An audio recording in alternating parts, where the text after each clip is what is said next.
Auzubillahi minash-shaytanir-rajim, बिस्मिल्लाहिर्रहमानिर्रहीम, start with the name of Allah, the most beneficent and the most merciful. जो camera जो है वो थोड़ा सा टेढ़ा ज़रूर होगा, लेकिन जो बात जो मैं आप लोगों को समझाऊंगा वो सीधी सीधी आपके दिमाग में घुसेगी। ठीक है, तो इससे नहीं घबराइएगा कि जो चैनल का कुछ लोग बोल रहे होते हैं कि कैमरा एंगल ठीक होना चाहिए, ऐसा होना चाहिए, वैसा होना चाहिए। भाई हम नहीं कर रहे हैं, आप लोगों को जैसा समझ में आ रहा है समझो, नहीं आ रहा है कोई अल्लाह हाफिज़, कोई मसला नहीं है। ठीक है, ये ब्रांड है। हम जो चीज़ें हैं ना, जैसे कोई जो एक तरफ जब शुरू स्टार्ट में एक फैशन आया था कि पैंट जो थे वो बीच बीच से यहाँ से फट गए थे, तो एक दफ़ा मैंने पूछा कि यार ये किस तरह का फ़ैशन है, कहाँ से फ़ैशन बन गया। तो उसने बोला कि जब मैं अपने ज़िंदगी से परेशान था तो मैंने अपने टांग के ऊपर यूँ करके चीर मार दिया मेरे एक दोस्त ने, तो फिर तब से वो चीज़ जो है ना वो फ़ैशन बन गई है। तो फटा पैंट पहनते हैं जो सारे, वो पहले क्या था, वो फटा पैंट एक क्या चीज़ है, एक ब्रांड बन गई, एक फ़ैशन बन गया। तो समझो ये भी हमने एक फ़ैशन स्टार्ट कर दिया है। अब से जो कैमरा होगा वो ऐसा ही होगा, समझ में आ रहा है तो ठीक है, नहीं तो कोई मसला नहीं, ये ब्रांड बनेगा बच्चों। अच्छा, बात समझ में नहीं आ रही हो तब बोलना आप लोग। पिछले जो चैप्टर के अंदर हमने आप लोगों को 9th क्लास के बच्चों, छोटे छोटे प्यारे प्यारे बच्चों, आप लोगों को हमने फंडामेंटल्स ऑफ केमिस्ट्री बताया था। तो उसके अंदर आपको तकरीबन 80% आपको केमिस्ट्री की फंडामेंटल्स के बारे में जितने बेसिक्स होते हैं वो आपको मैंने समझा दिया था। तो अब जो हम स्टार्ट करने वाले हैं हम उससे एक स्टेप आगे बढ़ते हैं। आपको एलिमेंट्स के बारे में बताया था, तो अब एलिमेंट्स को किस तरह अरेंज किया जाता है, इस चैप्टर का नाम ही है पीरियोडिक टेबल। पीरियोडिक टेबल जो होती है ना, उसके अंदर हम क्या करते हैं, एलिमेंट को अरेंज करते हैं। अरेंज इन द सेंस कि हमें ये पता चल जाता है कि ये बंदा ये जो है ना, ये जो एलिमेंट्स हैं इतने इतने इतने, ये सारे इनकी प्रॉपर्टीज़ यही होगी। ठीक है, दूसरे वाले ग्रुप में आएगा तो हमें पता चल जाएगा कि इनकी प्रॉपर्टीज सेम ही होगी। जैसे कि हमारे कुछ क्लासेस होते हैं आम जिंदगी के अंदर, हम कहते हैं कि ये बंदा जो है वो लोअर मिडिल क्लास का बंदा है। ठीक है, वो लोअर मिडिल क्लास की क्या प्रॉपर्टीज होती है कि जो मिडिल क्लास के लोग होते हैं या अपर मिडिल क्लास के लोग होते हैं वो उस लोअर मिडिल क्लास की हेल्प करते हैं, मदद करते हैं। ठीक है, तो हमें पता चल गया कि लोअर मिडिल क्लास के लोग कैसे होंगे, उनकी हेल्प की जाएगी। फिर आते हैं मिडिल क्लास वाले। मिडिल क्लास वाले लोग कैसे होते हैं, वो किसी से मांगते ही नहीं है, किसी के सामने हाथ नहीं फैलाते हैं, वो अपना खाते हैं, अपना पहनते हैं और दूसरों की हेल्प भी कर देते हैं। तो ये प्रॉपर्टीज़ किसकी हो गई, ये मिडिल क्लास वाली हो गई। फिर इससे ऊपर एक क्लास आती है, इसको हम कहते हैं कि अपर क्लास के लोग हैं, ये जो बर्गर लोग हैं, पापा लड़ाई हो गई, पापा आ जाओ, ये जो इस तरह करके बोलते हैं। ठीक है, इनकी प्रॉपर्टी ये होती है। अपर मिडिल क्लास वाले लोग होते हैं, थोड़े से और ऊपर बर्गर किस्म के लोग होते हैं। और फिर इससे भी ऊपर एक क्लास आती है जिसे हम कहते हैं इलाइट क्लास, अंकल एक्स की क्लास। ये लोग जो होते हैं ये चोर लोग होते हैं, डकैत लोग होते हैं, जरदारी और नवाज शरीफ टाइप लोग। ठीक है, इन क्लास में आ जाते हैं चोर लुटेरे, जो ऊपर तकरीबन ये 1% है पूरे पाकिस्तान के अंदर। और यही लोग हैं जो कि इस पूरी जो पॉलिटिकल एलाइट है, अंकल एक्स जिसे मैं कहता हूं, ठीक है, वो लोग इस क्लास में आ जाते हैं। अब देखिए, मैं सिर्फ एक बंदे की बात कर रहा हूं ना, अंकल एक्स की, एक बंदे की बात कर रहा हूं। अब एक बंदे की वजह से आपको उन तमाम लोगों की प्रॉपर्टीज पता चल जाती है। ठीक है, कि ये बंदा है, ये चोर लुटेरा है, तो क्या होगा, वो एलाइट क्लास का ही होगा। ठीक है, ये किसी से मांगता नहीं है, किसी के सामने हाथ नहीं फैलाता, तो ये मिडिल क्लास का होगा। ठीक है, ये बर्गर है तो ये अपर मिडिल क्लास का होगा, वो ये बंदा है लोअर मिडिल क्लास का होगा। तो हम इससे क्लासिफाई कर सकते हैं कि एक बंदे की प्रॉपर्टी से हम तमाम बंदे की प्रॉपर्टीज निकाल सकते हैं। इसी तरह एक एलिमेंट की प्रॉपर्टी से हम तमाम एलिमेंट की प्रॉपर्टीज को फाइंड आउट कर सकते हैं, निकाल सकते हैं। आ जाओ बेटा, यहीं से ही आ जाओ, टकराना नहीं। ठीक है, तो एलिमेंट जो थे वो यहाँ पर जो है हमारे एलिमेंट पीरियोडिक टेबल के अंदर किस तरह अरेंज हुए, कैसे कैसे अरेंज हुए, इनकी पूरी हिस्ट्री है। ठीक है, कैसे कैसे क्लासिफाई किया गया है इन्हें ग्रुप्स के अंदर, इनकी पूरी हिस्ट्री है। पीछे आहिस्ता आहिस्ता पीछे से साइंटिस्ट आते गए। पहले एक साइंटिस्ट आया, उसने कुछ और थ्योरी दी अपनी, फिर दूसरा एक आया, न्यूलैंड्स आया, डुबिनियर्स आया, उसने कुछ और थ्योरी दी, फिर न्यूलैंड्स आया, उसने कुछ और थ्योरी दी, फिर लॉथरमेयर आया, एंड सो ऑन। और फिर आज के पेज नंबर 59 के अंदर जो आप पीरियोडिक टेबल देख रहे हो, तो आज हम जो पढ़ रहे हैं वो एलिमेंट्स वो इस तरह होते हैं। तो इसके पीछे पूरी हिस्ट्री थी। तो आहिस्ता आहिस्ता ये हिस्ट्री किस तरह आई है और ये जो पीरियोडिक टेबल हमें किस तरह हमें जो नजर आ रहा है इस फॉर्म में, तो इसकी हिस्ट्री क्या है वो हम पढ़ते हैं आहिस्ता आहिस्ता करके। तो फर्स्ट जो पहला साइंटिस्ट आया था जिसने पीरियोडिक टेबल के बारे में हम लोगों को समझाया वो था डुबिनियर्स। ठीक है, डुबिनियर्स ने क्या कहा था, डुबिनियर्स क्लासिफिकेशन, उसने 1829 के अंदर उसने क्या किया, classify the group of 3 chemically similar element.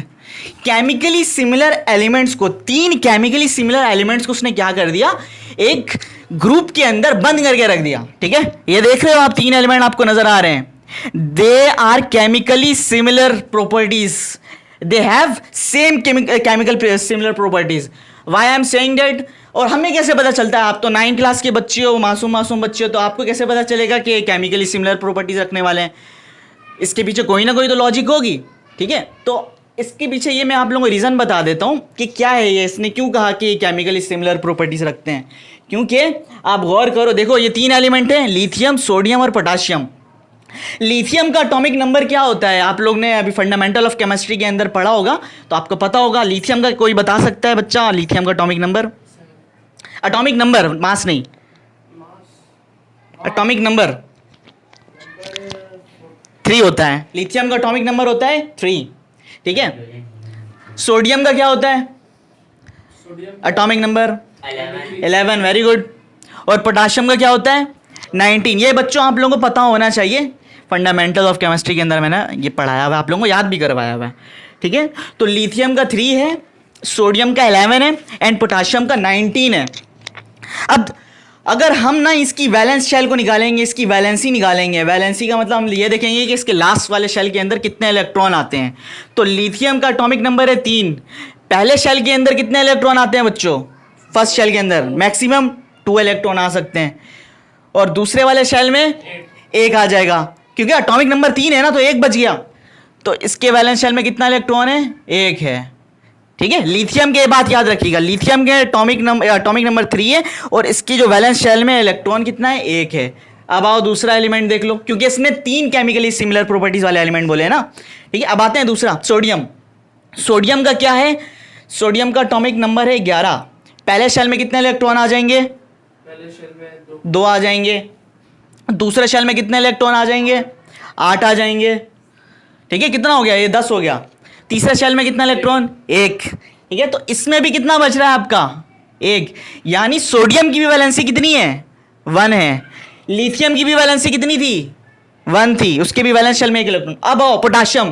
Potassium का एटॉमिक नंबर होता है 19, इन्होंने बच्चों ने बताया, आप लोगों ने बताया। तो बताइए पहले शेल में कितने इलेक्ट्रॉन आ जाएंगे? 2। दूसरे में कितने आ जाएंगे? 8। तीसरे में कितने आ जाएंगे? 8। ये कितना हो गया? 18, है ना। कितना बच गया है? 1। तो इसका भी 1 इलेक्ट्रॉन बच रहा है, तो इसका मतलब क्या है? इसकी भी वैलेंसी 1 है। इसके भी वैलेंस शेल में 1 इलेक्ट्रॉन है, इसके भी वैलेंस शेल में 1 इलेक्ट्रॉन है, इसके भी वैलेंस शेल में 1 इलेक्ट्रॉन है। तो तीनों एलिमेंट के वैलेंस शेल में 1 इलेक्ट्रॉन है, तो इसका मतलब इसकी वैलेंसी 1 है। अब हम इसे कह सकते हैं कि ये क्या है? ये क्या है? केमिकली सिमिलर प्रॉपर्टीज वाले एलिमेंट है। कैसे पता चल रहा है बच्चों? हमने क्या निकाल लिया? इसकी वैलेंसी निकाल ली, सिंपल। तो अब हम अंदाज़ा लगा सकते हैं कि कोई भी 3 एलिमेंट अगर कोई कहे कि ये केमिकली सिमिलर है, तो आप सिंपल जाके क्या निकालो? उसकी वैलेंसी निकाल लो जाके। अगर वो सेम आ रहे होंगे तो दे आर केमिकली सिमिलर। इसी तरह मैं एक एग्जांपल दे देता हूँ कैल्शियम की, बेरिलियम की, मैग्नीशियम की और कैल्शियम की, ठीक है। ये भी 3 सिमिलर प्रॉपर्टीज वाले एलिमेंट होते हैं। तो बेरिलियम का एटॉमिक नंबर क्या होता है? 4 होता है। बेरिलियम के वैलेंस शेल में कितने इलेक्ट्रॉन आएंगे? पहले शेल में 2 आएगा और दूसरे शेल में भी 2 आ जाएगा, ठीक है। तो इसकी वैलेंसी कितनी हुई बेरिलियम की? 2 हो गई। मैग्नीशियम की वैलेंसी कितनी होती है? मैग्नीशियम का एटॉमिक नंबर क्या होता है? 12, ठीक है। तो पहले शेल में 2 आएगा, दूसरे शेल में 8 आ जाएगा और तीसरे शेल में कितना आएगा? उसमें भी 2 आ जाएगा। अब तीसरे में आओ, कैल्शियम। कैल्शियम की वैलेंसी वैसे एटॉमिक नंबर होता है 20, तो पहले शेल में आ जाएगा 2, दूसरे में आ जाएगा 8, तीसरे में भी आ जाएगा 8, 18 हो गए। चौथे में वैलेंस शेल में कितना आया? 2, तो इसकी भी वैलेंसी 2 है। तो अब हम ये कह सकते हैं कि बेरिलियम, मैग्नीशियम और calcium they are chemically similar properties element. ये जो क्या है, इनकी जो प्रॉपर्टीज होती हैं वो क्या है? केमिकली सिमिलर होती हैं। तो इस तरह हम अंदाजा लगा सकते हैं, इसके पीछे ये लॉजिक थी। बात आई समझ में? तो इसने क्या किया? इसने 3 केमिकली सिमिलर प्रॉपर्टीज वाले एलिमेंट को क्या कर दिया? एक ग्रुप के अंदर बंद कर दिया और उसने इसका नाम दे दिया ट्राई-एड्स। ट्राई का मतलब ये होता है 3 और एड्स का मतलब होता है एलिमेंट। 3 एलिमेंट, और 3 एलिमेंट वो कैसे होंगे? केमिकली सिमिलर होंगे, ठीक है। ये बात तो अभी मैंने पूरी तफसील से समझाई है कि केमिकली सिमिलर होंगे ये। और उसने फिर अपना एक लॉ पेश किया, ठीक है। अब उसने अपना एक लॉ पेश किया। उसने कहा कि अगर if we arrange the element in the order of increasing atomic masses, अगर हम एलिमेंट को अरेंज करते हैं in the order of increasing atomic masses, बढ़ते हुए एटॉमिक मासेस की बिना पर, ठीक है। ये बात इस वर्ड पे गौर करिएगा, एटॉमिक मास, क्योंकि इसके ही वजह से बहुत ज़्यादा हम लोगों को मसला होने वाला है आगे चल के। क्योंकि तमाम जो जितने भी साइंटिस्ट थे वो एक ही गलती कर रहे थे और वो समझो यही है एक बंदा आया मोज़ले, उसने क्या किया, समझो उंगली कटा के शहीदों में नाम लिखवा लिया, बस यही वाला काम किया।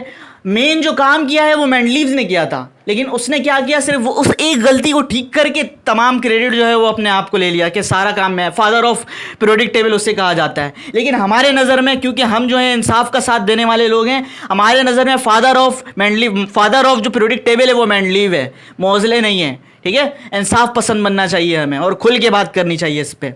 बस उसने एक काम किया और उसने सारा क्रेडिट ले लिया, जो कि गलत था। अच्छा, ये क्या कह रहा था कि अगर हम इंक्रीजिंग एटॉमिक मासेस की बिना पर अरेंज करेंगे, फॉर एग्जांपल लिथियम का एटॉमिक मास क्या होता है बच्चों, अभी आप लोग बता रहे थे, लिथियम का एटॉमिक मास क्या है, एटॉमिक मास नंबर नहीं, 7। सोडियम का एटॉमिक मास क्या होता है, 23। पोटाशियम का एटॉमिक मास क्या होता है, 39। तो ये क्या हो रहा है, इंक्रीजिंग, दे आर इंक्रीजिंग। जो एटॉमिक मासेस हैं वो क्या हो रहे हैं, बिल तरतीब इंक्रीज हो रहे हैं। तो यही तो किया इसने क्या किया कि एलिमेंट को अरेंज किया, इस तरह अरेंज किया कि ये क्या थे, इंक्रीजिंग, बढ़ते हुए एटॉमिक मासेस की बिना पर इसने एलिमेंट को अरेंज किया। देखो 7 से 23 39, ऐसा तो नहीं हुआ कि 23 से 15 पे आ गए, नहीं, बढ़ा। इसका मतलब क्या है, एटॉमिक मास इंक्रीज हो रहे हैं यहाँ पर। ठीक है, इस तरह उसने अरेंज किया और उसने बताया कि then the arithmetic mean of first and third element. पहले तो मैं ये बता दूं कि अर्थमेटिक मीन क्या चीज़ है, किसी को पता है यहाँ पे अर्थमेटिक मीन क्या होती है? Very good, average. For example, आप लोग अभी न्यूजीलैंड और पाकिस्तान का मैच चल रहा है, तो बाबर आजम ने पहले मैच में बनाए 14 रन, 14 रन बनाए, देखते हो मैच देख रहे हो, तो पहले मैच में उसने बनाया 14 रन, दूसरे मैच में उसने बनाया 37 रन। अब मैं बोलता हूँ कि बताओ इसकी एवरेज क्या है, तो कैसे निकालोगे इसकी एवरेज? बिल्कुल, 14 को 37 को ऐड कर दो, डिवाइड कर दोगे 2 से, तो क्या आ रही है एवरेज, तकरीबन आ रही है 25.5। तो बाबर आजम की एवरेज क्या चल रही है अभी, 25.5। अब तीसरे मैच में उसने अगर ये बना लिया, उसने बना लिया 49 रन बना लिए उसने, ठीक है। तो अब क्या करोगे, 25 ये 37 प्लस 14 और इसने अभी बनाया 49, आप इन तीनों को ऐड कर दोगे, ये कितने हो गए, 100 हो गए, ठीक है। और अब आप डिवाइड किससे करोगे, 2 से नहीं करोगे, अब इसने 3 मैच खेलनी है तो आप 3 से डिवाइड करोगे, ठीक है। तो अब बाबर आजम की एवरेज आएगी 33.3333। तो ये बाबर आजम की एवरेज चल रही है। फॉर एग्जांपल, अभी चौथा मैच होता है, उसमें इसने सेंचुरी मार ली, तो अब आप क्या करोगे, आप तमाम रन्स को ऐड करोगे, 17 प्लस 25 प्लस 49 प्लस 100, तो ये तमाम को ऐड करोगे तो ये आपका आएगा 200। अब आप 200 को किससे डिवाइड करोगे, 4 से, क्योंकि 4 मैच खेले उसने, तो एवरेज कितनी बनेगी, 50 की। तो बाबर आजम की एवरेज कितनी हुई, 50 की एवरेज हुई। तो ये है एवरेज का मतलब, इस तरह। अभी जैसे कि हम देखते हैं कि रिजवान की 47 एवरेज है और बाबर आजम की 45 एवरेज है, T20 के कोहली की 49 एवरेज है, 50 एवरेज है, 51 एवरेज है। तो उसका मतलब क्या है कि वो हर मैच के अंदर इतने रन बना रहा है। ज़रूरी नहीं है कि हर मैच में ही बना रहा है, किसी में 0 बनाता होगा, किसी में 17 बनाता होगा, किसी में सेंचुरी मार लेता होगा, लेकिन ये क्या है, इसका एवरेज है, तमाम मैचेस के अंदर उसने इतने रन बनाए हैं, ऐसे निकालते हैं हम एवरेज। तो अब यहाँ पर हम अर्थमेटिक मीन और एवरेज का मतलब सिंपल एक ही है, कोई फर्क नहीं है इसमें। हमें कह रहा है कि arithmetic mean of what, of first and third element. पहला एलिमेंट हमारा क्या है, 7 है, लिथियम है, लिथियम का एटॉमिक मास क्या है, 7 है, ठीक है। और तीसरा एलिमेंट हमारा क्या है, पोटाशियम है, पोटाशियम का एटॉमिक मास क्या है, 39 है, 39 है। अगर अब मैं आप लोगों को बोलूं बच्चों कि बताओ इसका एवरेज क्या निकलेगा, तो आप लोग कैसे निकालोगे इसकी एवरेज, 7 को और 39 को क्या करोगे, ऐड करोगे और उसको किससे डिवाइड कर दोगे, 2 से डिवाइड करोगे, ठीक है। तो फर्स्ट एंड थर्ड की हमारी क्या निकल जाएगी, एवरेज निकल जाएगी, अर्थमेटिक मीन निकल जाएगी। और जब आप इससे डिवाइड करोगे तो आप देखोगे कि एक जादू हो रहा है। वो जादू क्या हो रहा है, आप जरा इसको डिवाइड करें, 7 प्लस 39 46, एंड 46 को आप डिवाइड कर दो 2 से, तो ये आएगा 23। और ये जो 23 है, आप अगर गौर करो तो आपको सेंटर वाला आइटम मिलेगा, नजर आएगा, जो कि सोडियम है। और सोडियम का एटॉमिक मास क्या होता है, 23। यही इसकी क्या थी, स्टेटमेंट थी। वो ये कह रहा था कि अगर हम एलिमेंट को अरेंज करेंगे in order of increasing atomic mass, then the arithmetic mean of first and third element, यानी 7 एंड 39, इनका जो अर्थमेटिक मीन निकलेगा वो हमेशा, they always will be similar to the atomic mass of central atom. जो बीच वाला एटम होगा, बीच में क्या है, सोडियम है, इसका एटॉमिक मास क्या है, 23 है, हमेशा उसके इक्वल आएगा। यही तो बात थी इसकी, हैंस प्रूव्ड, ठीक है। तो ये जो इसकी स्टेटमेंट थी यहां से प्रूव हो गई, ऐसे करके कि अगर हम एलिमेंट को उसके बढ़ते हुए एटॉमिक मासेस की बिना पर अरेंज करेंगे तो पहले और थर्ड का जब हम अर्थमेटिक मीन निकालेंगे, अर्थमेटिक मीन कैसे निकालते हैं, उन दोनों को ऐड कर दो, 2 से डिवाइड कर दो, अगर वो 2 है तो, अगर 3 है तो 3 से कर देंगे, ठीक है। तो उनका अर्थमेटिक मीन होगा वो हमेशा सेंट्रल एटम के एटॉमिक मास के बराबर आएगा। तो ये था डुबिनियस का लॉ। इसी तरह एक और एग्जांपल है, इसने यहाँ पे क्योंकि जगह नहीं है तो मैं आप लोगों को बता देता हूँ, क्लोरीन, ब्रोमीन और आयोडीन, ठीक है। अब क्लोरीन, ब्रोमीन और आयोडीन ये 3 एलिमेंट है, इसने क्या दे दिया, इससे ट्राइएड्स का नाम दे दिया। ट्राइएड्स मैंने बताया किसको कहते हैं, ट्राई का मतलब 3, एड्स का मतलब एलिमेंट, और ये भी मैंने बताया कि केमिकली सिमिलर प्रॉपर्टी वाले एलिमेंट है। कैसे, आप जाओ जाके सबकी वैलेंसी निकालो, क्लोरीन की वैलेंसी निकालो, ब्रोमीन की निकालो, आयोडीन की निकालो, तो इन सब के वैलेंस शेल में सेम इलेक्ट्रॉन आ रहे होंगे, तो इसका मतलब ये क्या होंगे, ये केमिकली सिमिलर प्रॉपर्टी एलिमेंट रखते हैं। ये तमाम के तमाम एलिमेंट क्या है, सिमिलर है, केमिकली सिमिलर है, ठीक है। अब आप जब इसका अर्थमेटिक मीन निकालोगे क्लोरीन का और आयोडीन का, तो ये निकलेगा कोई 80.75, और 80.75, और ब्रोमीन का जो आप एटॉमिक मास जाके देखोगे तो उसका एटॉमिक मास होता है 81। तो 81 और 80.75 तकरीबन तकरीबन क्या है, इक्वल है, सेम है, एक जैसे हैं। तो इसका मतलब क्या है कि अगर फर्स्ट और थर्ड का अगर हम अर्थमेटिक मीन निकालेंगे तो सेंट्रल एटम के एटॉमिक मास के हमेशा बराबर आएगा, according to Dobereiner law, Dobereiner classification, Dobereiner law of triads, इसे हम कहते हैं लॉ ऑफ ट्राइड्स, ठीक है, 3 एलिमेंट्स के कानून, ठीक है। अच्छा, तो ये तो यहाँ पर कुछ एलिमेंट जो थे ऐसे जिनके जब अर्थमेटिक मीन निकाल रहे थे वो तो सेम हो जा रहे थे, सेम आ रहे थे, लेकिन ये फेल क्यों हुआ। अगर ऐसा ही होता तो आज हमारे लिए कितनी आसानी होती कि आज हम पीरियोडिक टेबल वो 59 वाले पेज तो इतना बड़ा लिखा है, उसके बजाय हम ये पढ़ रहे होते, ये तो बड़ी आसानी हो जाती है हमारे लिए, लेकिन ये फेल हो गया था। रीज़न ऑफ फेलियर क्या है कि ये जो है ना कुछ एलिमेंट्स के लिए ही एप्लीकेबल था, तकरीबन कोई 8, 9, 10 एलिमेंट होंगे या 16, मैक्सिमम 16 एलिमेंट होंगे, और बहुत सारे एलिमेंट तो उस टाइम डिस्कवर्ड भी नहीं हुए थे। जैसे कि आप देख रहे हो कि यहाँ पे हाइड्रोजन होना चाहिए था, लेकिन हाइड्रोजन उस टाइम तक डिस्कवर्ड ही नहीं हुआ था। तो ये भी वजह थी कि बहुत सारे एलिमेंट डिस्कवर्ड भी नहीं हुए थे, और ये भी वजह थी कि ये तमाम एलिमेंट्स पे एप्लीकेबल नहीं हो रहे थे। तो it will be applicable, it is applicable for only few elements. Reason of failure ये है कि कुछ एलिमेंट्स के लिए क्या था, एप्लीकेबल था, ठीक है, इस वजह से ये क्या हो गया था, फेल हो गया था। That is our reason of failure, ठीक है। अब इसके बाद जो आया था वो साइंटिस्ट, वो न्यूलैंड्स आया था, इसको आप लोग कर लो कॉपी, नज़र आ रहा है तो, फिर उसके बाद हम लोग न्यूलैंड्स की तरफ बढ़ते हैं। ओके, वेलकम बैक बच्चों। फिर उसी अंदाज में हम दोबारा से हाजिर होते हैं जैसे कि पहले थे। जो हमारा अंदाज़ है, जो कि अब हमारा ब्रांड बन चुका है, अब ऐसे ही रहेगा सब कुछ टेढ़ा टेढ़ा, लेकिन बात घुसेगी सीधी सीधी दिमाग के अंदर। आप देखें, हमने न्यूलैंड्स का लॉ, क्या नाम है, हमने डुबिनियस का लॉ पढ़ लिया था। डुबिनियस ने अपना लॉ ऑफ ट्राइड्स पेश किया था, जिसमें उसने जो पेश किया था उसमें बताया था कि पहले और तीसरे का जो अर्थमेटिक मीन होगा वो सेंट्रल एटम के एटॉमिक मास के हमेशा बराबर आएगा, ठीक है। वो जो है वो फेल हो गया था। रीज़न ये था कि it is applicable for only few elements, वो कुछ एलिमेंट्स के लिए एप्लीकेबल था, लेकिन जैसे जैसे और एलिमेंट्स के ऊपर उसने किया, ये जो अपना लॉ है उसके ऊपर काम किया, तो उसको पता चला कि बहुत ज़्यादा डिफरेंस आ रहा है एटॉमिक मासेस के दरमियान। 0.5 और 1 तक तो समझ में आता है, लेकिन डिफरेंस जो है बहुत ज़्यादा आने लग गया, जिसके वजह से उसको हमने क्या कर दिया, रिजेक्ट कर दिया। अब दूसरा साइंटिस्ट आया, इसने फर्स्ट टाइम हिस्ट्री के अंदर इसने पेश किया क्या, पीरियड और ग्रुप एंड पीरियड का कॉन्सेप्ट ने फर्स्ट टाइम दिया है। इससे पहले ग्रुप और पीरियड नहीं हुआ करते थे, उसके इससे पहले बस सिर्फ एक ये था कि 3 ट्रेड्स बने हुए, लेकिन यहाँ पर आप देखो फर्स्ट टाइम आपको ये नज़र आ रहा है प्रॉपर कि एक ग्रुप है, ठीक है, और एक क्या है, पीरियड है। पीरियड और ग्रुप पहले आपको तो बता दूं कि क्या होते हैं। पीरियड जो होते हैं वो आप यूँ कह लो कि कॉलम होते हैं, वर्टिकल कॉलम जिसे कहते हैं ना, देख रहे हो वर्टिकल कॉलम ऐसे, ये कॉलम 1 2 3 4 5 6 7, ठीक है, ये सारे क्या हैं, ये कहेंगे हम ये कॉलम है या फिर हम पीरियड हैं, पीरियड कहोगे इसे। और इसने एक और कॉन्सेप्ट दिया ग्रुप का। ग्रुप क्या होते हैं, हॉरिजॉन्टल रोज, हॉरिजॉन्टल रोज देख रहे हो कितने, ये है 1 रो, 2 रो, 3 असेंबली में लाइन लगाते हो ना, रो में खड़े हो जाओ, ये वाली है 2 रो, 3 रो और 4 रो। तो यहाँ पे हमें देख रहे हैं रो भी नज़र आ रहे हैं और हमें पीरियड्स भी नज़र आ रहे हैं। तो उसने फर्स्ट टाइम ये कॉन्सेप्ट दिया था न्यूलैंड्स ने। अच्छा, 1869 में इसने क्या किया, अपना लॉ पेश किया, जो सबसे पहले इसने ग्रुप और पीरियड का कॉन्सेप्ट दिया। इसका जो लॉ है ना, इससे हम कहते हैं law of Octave. Octave word से ही समझ में आ रहा है, ऑक्ट का मतलब होता है 8। कल जैसे ट्राई का मतलब क्या था, 3 था, ठीक है, ये है लॉ ऑफ ऑक्टेव। इसको कहते हैं अट्टे का कानून, 8 एलिमेंट हो, यहाँ पर 8 एलिमेंट आएंगे, वहाँ पे 3 थे ना, यहाँ पे 8 एलिमेंट। वैसे तो एलिमेंट ज़्यादा है लेकिन ये अट्टे का कानून होता है क्यों है, अभी समझाता हूँ क्यों। लॉ ऑफ ऑक्टेव क्या है ये।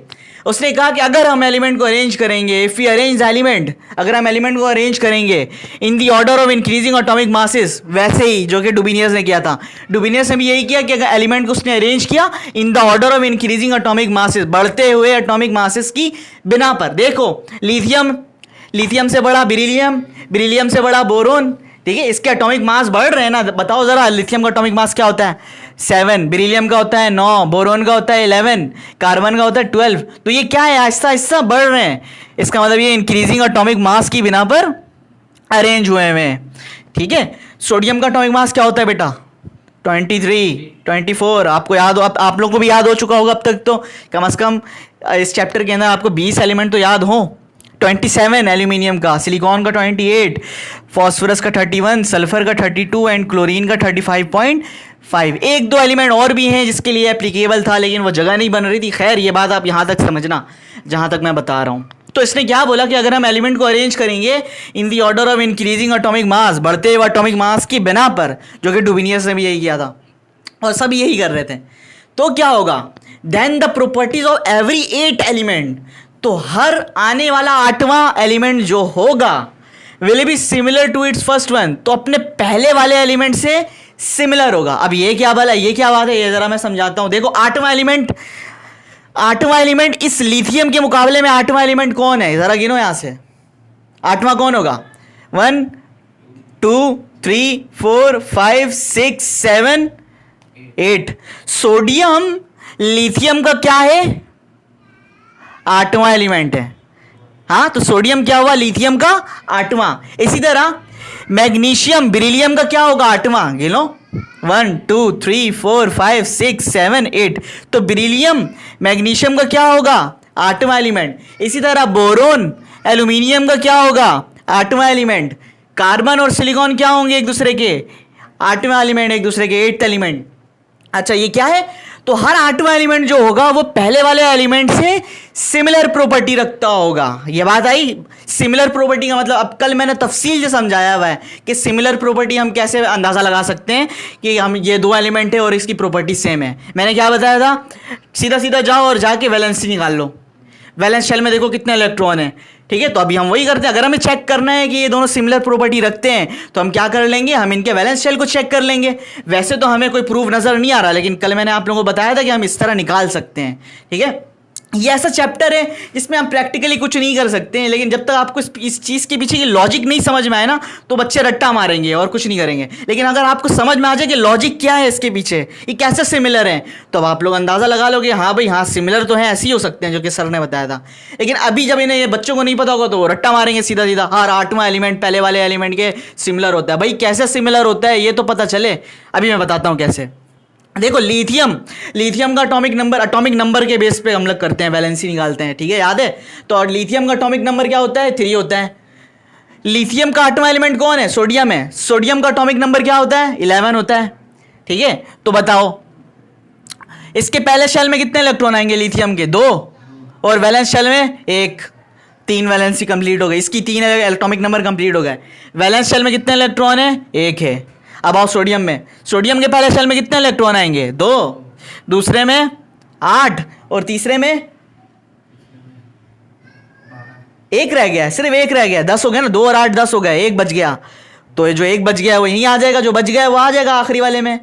हाँ, तो आखिरी वाला शेल यानी वैलेंस शेल, तो इसकी भी वैलेंसी कितनी है, 1 है। अब ये क्या था, सोडियम और लिथियम क्या थे, एक दूसरे के 8वां एलिमेंट थे, और ये क्या होंगे, ये हमेशा सिमिलर होंगे। कैसे सिमिलर होंगे, जाओ जाके निकालो वैलेंसी हमने निकाल ली। वैलेंसी निकाली तो पता चला कि इसके भी वैलेंस शेल में 1 इलेक्ट्रॉन है और इसके भी वैलेंस शेल में 1 इलेक्ट्रॉन है। तो हैंस प्रूव्ड कि लिथियम और सोडियम केमिकली सिमिलर हैं, प्रूव हो गया।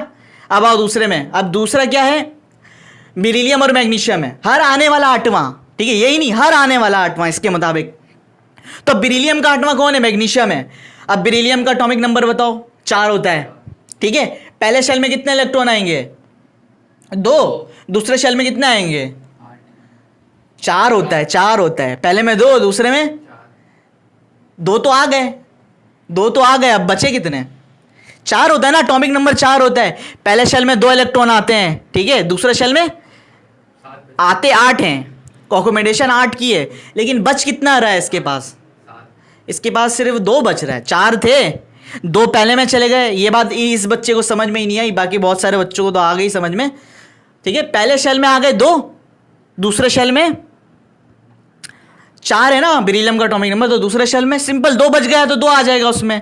तो बेरिलियम का एटॉमिक जो क्या नाम है 4 है, 4 में से 2 पहले शेल में और 2 दूसरे शेल में। खत्म। ये बात आई समझ में? नहीं आई तो अभी भी मैं रुक रहा हूं यहाँ पे, समझ गए? अब आप मैग्नीशियम का आप खुद बताओ बच्चों, आप लोग सब चुप रहे ना, आप बच्चों खुद बताओ, ये बताओ मैग्नीशियम का क्या होता है एटॉमिक नंबर? पहले शेल में 2, दूसरे शेल में 2, तो इसका मतलब इसकी वैलेंसी 2 होती है। मैग्नीशियम का एटॉमिक नंबर क्या होता है, आप खुद करोगे? 12 होता है, ठीक है बच्चों, 12 होता है। पहले शेल में कितना आएगा?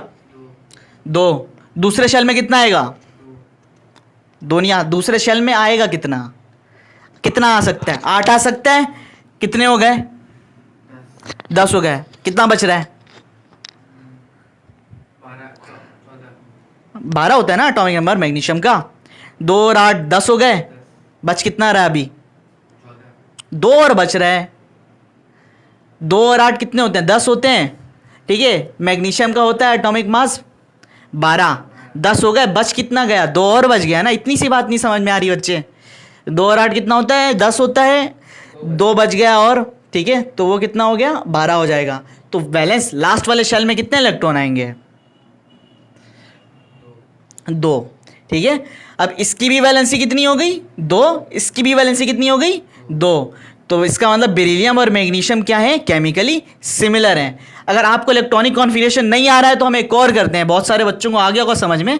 ये बोरोन का आप खुद बताइएगा, ठीक है। बोरोन का एटॉमिक नंबर होता है 5। पहले शेल में कितना इलेक्ट्रॉन आएगा? दूसरे शेल में कितना इलेक्ट्रॉन आएगा? अरे भाई बिला वजह गुस्सा दिला रहे हो, इतनी सी बात नहीं समझ में आ रही। 5 होता है एटॉमिक नंबर, बोरोन का एटॉमिक नंबर 5 होता है। इस बच्चे को ये बात समझ में नहीं आ रही है।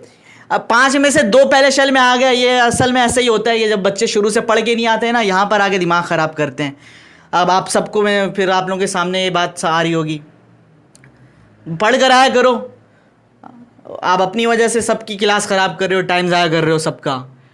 एटॉमिक नंबर बोरोन का होता है 5, पहले शेल में आएगा 2, ठीक है। दूसरे शेल में बच कितना गया? 3 बच रहा है, तो 3 आएगा यहाँ पे। 4 कैसे आ गया? ठीक है, अब होगा ये 5 कंप्लीट। पहले शेल में आ गया 2, दूसरे शेल में आ गया 3, तो बोरोन की वैलेंसी होती है 3। अब आओ एल्यूमिनियम पे। एल्यूमिनियम का एटॉमिक नंबर होता है 13। अब आप बताओगे, इस टाइम कोई गलती नहीं होनी चाहिए, वरना टाइम वीडियो ऑफ करूंगा और वो ऑफ करके इसकी पिटाई होगी इस बच्चे की। पहले शेल में कितने इलेक्ट्रॉन आएंगे? ठीक है, दूसरे शेल में कितने इलेक्ट्रॉन आएंगे? शुक्र है, शाबाश, ये हो गया 10, ठीक है। 13 होता है ना एटॉमिक नंबर। अब बच कितना गया है अभी? वेरी गुड, जो 3 है वो कहाँ आ जाएगा? तो इसकी भी वैलेंसी 3, इसकी भी वैलेंसी 3। अब यहाँ पे तो तालियां बजा दो, शुक्र है इसने सही बता दिया, मेरी मेहनत रायगा नहीं गई, ठीक है। तो इसकी भी वैलेंसी 3 है बोरोन की, और इसकी भी वैलेंसी 3 है एल्यूमिनियम की। तो इसका मतलब एल्यूमिनियम बोरोन का 8वां एलिमेंट है, और हर आने वाला 8वां पहले वाले एलिमेंट से सिमिलर होगा। कैसे सिमिलर होगा? वैलेंसी निकाल लो, वैलेंसी सेम आ रही है, hence proved they are chemically similar. इसी तरह कार्बन और सिलिकॉन भी सेम होंगे, इसी तरह नाइट्रोजन और फॉस्फोरस भी सेम होंगे, इसी तरह ये ऑक्सीजन और सल्फर भी सेम होंगे, और फ्लोरीन और क्लोरीन भी सेम होंगे, ठीक है। अच्छा, ये तो था, लेकिन ये फेल क्यों हुआ? ये जो है ना, ये जो कानून है इसका, ये एप्लीकेबल हो रहा था सिर्फ और सिर्फ 16 एलिमेंट के लिए। ये तो आपको नजर आ रहे हैं 14 हैं, 2 और एलिमेंट हैं। 16 तक ये एप्लीकेबल हो रहा था कि हर 8वां एलिमेंट पहले एलिमेंट से सेम आ रहा है, लेकिन 16 के बाद जितने भी एलिमेंट आ रहे थे उसके लिए ये एप्लीकेबल नहीं था। उस पे आके गलती हो जा रही थी। वहां पर देखो, फॉर एग्जाम्पल वहां पे क्या हो रहा था कि बेरिलियम एग्जाम्पल है जस्ट, कि एक एलिमेंट होगा सोडियम, सोडियम के ऊपर लिथियम आना चाहिए था, लेकिन आ क्या जा रहा है? बेरिलियम आ जा रहा है। तो गलत हो गया ना फिर तो, बेरिलियम और सोडियम तो सिमिलर नहीं है, ठीक है। तो 16 एलिमेंट तक तो ये एप्लीकेबल था, लेकिन उसके आगे तक के लिए ये गलत साबित हो रहा था। तो रीजन ऑफ फेलियर क्या है? इसका भी वही रीजन ऑफ फेलियर है कि it is true for just 16 element, ठीक है। कुछ एलिमेंट के लिए एप्लीकेबल था, कुछ एलिमेंट के लिए ठीक हो रहा था, लेकिन आहिस्ता आहिस्ता और एलिमेंट के बारे में अगर हम कर रहे थे तो उसके लिए गलत हो जा रहा था। ठीक है, तो ये थी इसकी रीज़न ऑफ फेलियर। और इसके बाद जो है हम लॉथर मेयर पढ़ते हैं, यहाँ तक करें कॉपी, ये बात आपको आ गई होगी समझ में। ठीक है, इंशाल्लाह उम्मीद करता हूँ आपको समझ में आ गई होगी। न्यूलैंड्स ने अपना क्या किया, फर्स्ट टाइम ग्रुप और पीरियड का कॉन्सेप्ट दिया 1869 के अंदर, और इसने अपना लॉ पेश किया। इसने कहा कि अगर हम एलिमेंट को बढ़ते हुए एटॉमिक मासेस की बिना पर अरेंज करेंगे तो हर आने वाला 8वां एलिमेंट पहले वाले एलिमेंट से सिमिलर प्रॉपर्टी रखता होगा। Reason of failure, it is just true for only 16 element. ये बात आप लोग लिख लीजिएगा अपने पास भी कि रीज़न ऑफ फेलियर ये थी। ठीक है, चलें कॉपी करें इसको, फिर इसको हम अगला फिर क्लासिफिकेशन शुरू करते हैं इसके बाद। अच्छा देखिए, घबराइएगा नहीं, टॉपिक यहाँ पर कुछ और लिखा होगा, लेकिन मैं ज़रा सा उस बच्चे की स्पेशल क्लास ले रहा था तो उसमें ज़रा सा मैं इनसे पूछ रहा हूँ कि जो भी हमने न्यूलैंड्स पढ़ा है, ये ऐसा बच्चा है इसकी स्पेशल क्लास लेनी बहुत ज़रूरी थी और आप लोगों ने बचा लिया, वरना तो ये फिर कैमरा ऑफ हो जाता। शुक्र करें। अच्छा, इनसे मैंने पूछा कि ये बताएं कि जो हमारा 8वां एलिमेंट है, लिथियम का 8वां एलिमेंट कौन होगा। तो इनसे एक मिस्टेक हुई थी। पहले तो सही बताया कि सोडियम होगा, कि लिथियम का, सर ने बताया कि लिथियम का 8वां तो सोडियम है, क्योंकि सर ने बताया। अब जब मैंने कहा कि गिनो, तो इन्होंने स्टार्ट किया गिनना। इन्होंने लिथियम से स्टार्ट नहीं किया गिनना, ये स्टार्ट कर रहे हैं लिथियम के बाद से। ठीक है, अब लिथियम के बाद से जब कोई भी, आप लोग सबके लिए सबका भला हो जाएगा कि कुछ कुछ बच्चे हैं वो 8वां एलिमेंट यूं करके स्टार्ट करते हैं कि लिथियम के बाद से स्टार्ट करते हैं। तो लिथियम के बाद क्या है बच्चे, बेरिलियम है पहला, फिर उसके बाद क्या आता है, बेरिलियम के बाद बोरोन दूसरा, फिर आता है कार्बन तीसरा, फिर उसके बाद आता है नाइट्रोजन चौथा, फिर ऑक्सीजन 5वां, फिर उसके बाद आता है फ्लोरीन छठा। ठीक है, फिर उसके बाद आता है सोडियम, ये हो गया 7वां, और फिर आ गया 8वां मैग्नीशियम। तो 8वां आ रहा है मैग्नीशियम, यानी लिथियम का 8वां बन रहा है मैग्नीशियम, जो कि केमिकली सिमिलर नहीं हो सकते कभी भी। लिथियम और मैग्नीशियम तो सिमिलर नहीं हो सकते। गलती यहाँ नहीं हुई है, गलती हुई है काउंटिंग करते हुए। तो अब यहाँ पर जो मसला हो रहा है कि बच्चे काउंटिंग करते हुए कहीं और से, यानी उसके बाद से शुरू करने लग जाते हैं। तो इसका एक सोल्यूशन है मेरे पास। इसका सोल्यूशन ये है कि सारे गामा पादा निसा, सुना है सारे गामा पादा निसा, हाँ गिटार में बजाते हैं। तो सारे गामा पादा निसा में क्या होता है, देखो एक एक करके, मैं आप लोग सब देख लो, एक एक करके लिखते हैं। सा रे गा मा, ठीक है, सारे गा मा, पा दा नी। ठीक है, गिनो कितने हो गए, 1 2 3 4 5 6 7, पादा नी। हाँ, फिर आखिर में क्या आता है, सा। ये देखो, सा के नीचे सा। इससे पता चल रहा है कि 8वां एलिमेंट क्या होगा, हमेशा सिमिलर होगा। सा के नीचे सा आएगा, सारे गामा पादा। जब भी नहीं आ रहा होगा ना, याद नहीं आ रहा होगा, नहीं समझ में आ रहा होगा कि इसका 8वां क्या बनेगा, तो रूल लगा दो, सारे गामा पादा नीसा लगा दो, सा के नीचे सा ही आएगा हमेशा। पहला और 8वां यहां से पता चल गया सिमिलर है। ठीक है, सा के नीचे सा आएगा, बस इतना याद रखना। ठीक है, अब लिथियम के ऊपर आप लोग शुरू कर दो सा, उसके बाद लगा दो रे, फिर गा, फिर मा, फिर पा दा नी सा। जो दूसरा सा जिसके भी नीचे आएगा वो उसका क्या होगा, सिमिलर होगा, वो उसका 8वां एलिमेंट होगा। तो ये एक और तरीका है याद करने का। ठीक है, टॉपिक कुछ और था, लेकिन मैंने वो बात आप लोगों को, क्योंकि इन्हें बता रहा था तो मैंने सोचा आप लोगों को ये बात समझा दूं। ठीक है, चलें इसको अभी ऑफ करते हैं, फिर आते हैं अभी नेक्स्ट टॉपिक पे। सारे गामा पादा निसा। हाँ, तो बच्चों को मज़ा आ गया बिल्कुल। सारे गामा पादा निसा है, इनको केमिस्ट्री की क्लास से गिटार की, म्यूज़िक की क्लास में आ गए। चलो अब वापस से केमिस्ट्री की क्लास में आ जाते हैं। अब हमारा नेक्स्ट जो है टॉपिक वो है लॉथर मेयर के क्लासिफिकेशन। पहले डुबिनियस आया, डुबिनियस फेल हो गया। ठीक है, फिर उसके बाद न्यूलैंड्स आया, न्यूलैंड्स भी फेल हो गया, क्योंकि वो कुछ एलिमेंट के लिए, दोनों ही कुछ एलिमेंट के लिए एप्लीकेबल थे। अब फर्स्ट टाइम तारीख में इसने पहली बार हमें ग्राफ से समझाने की कोशिश की, पीरियोडिक टेबल को ग्राफ से समझाने की कोशिश की है। तो देखिए ज़रा, अगर ग्राफ की फॉर्म में होता तो किस फॉर्म में इस तरह होता। ठीक है, तो वो खिचड़ी बनी हुई होती। अल्लाह का शुक्र है, लेकिन इस तरह नहीं है, ग्राफ की फॉर्म में नहीं है। लेकिन इसने बताया कि ग्राफ की फॉर्म में हमने अगर पीरियोडिक टेबल बनानी होगी तो कैसे बनाएंगे। इसने क्या किया, 1869 में ही लॉथर मेयर ने अरेंज किया। लॉथर मेयर अरेंज 56 एलिमेंट जो थे उसने अरेंज किए, जो कि उस टाइम तक डिस्कवर्ड हुए हुए थे। ठीक है, डिस्कवर्ड हुए हुए थे उस टाइम 56। अभी कितने हैं, 118 हैं। अब और आ रहे हैं आहिस्ता आहिस्ता, वो जगह छोड़ी हुई है। अभी और भी आएंगे, वो डिस्कवर्ड होने बाकी हैं, लेकिन उस टाइम 56 एलिमेंट थे जो कि डिस्कवर्ड हुए थे। उसने उसे क्या कर दिया, अरेंज किया। He arrange element in the order of increasing atomic mass. इसने भी वही काम किया, क्या, इंक्रीजिंग एटॉमिक मासेस की बिना पर इसने भी अरेंज किया। डुबिनियस ने भी यही किया था, न्यूलैंड ने भी यही किया था, इसने भी यही किया अब तक। इस बात पे मैं बार बार एम्फेसाइज कर रहा हूं।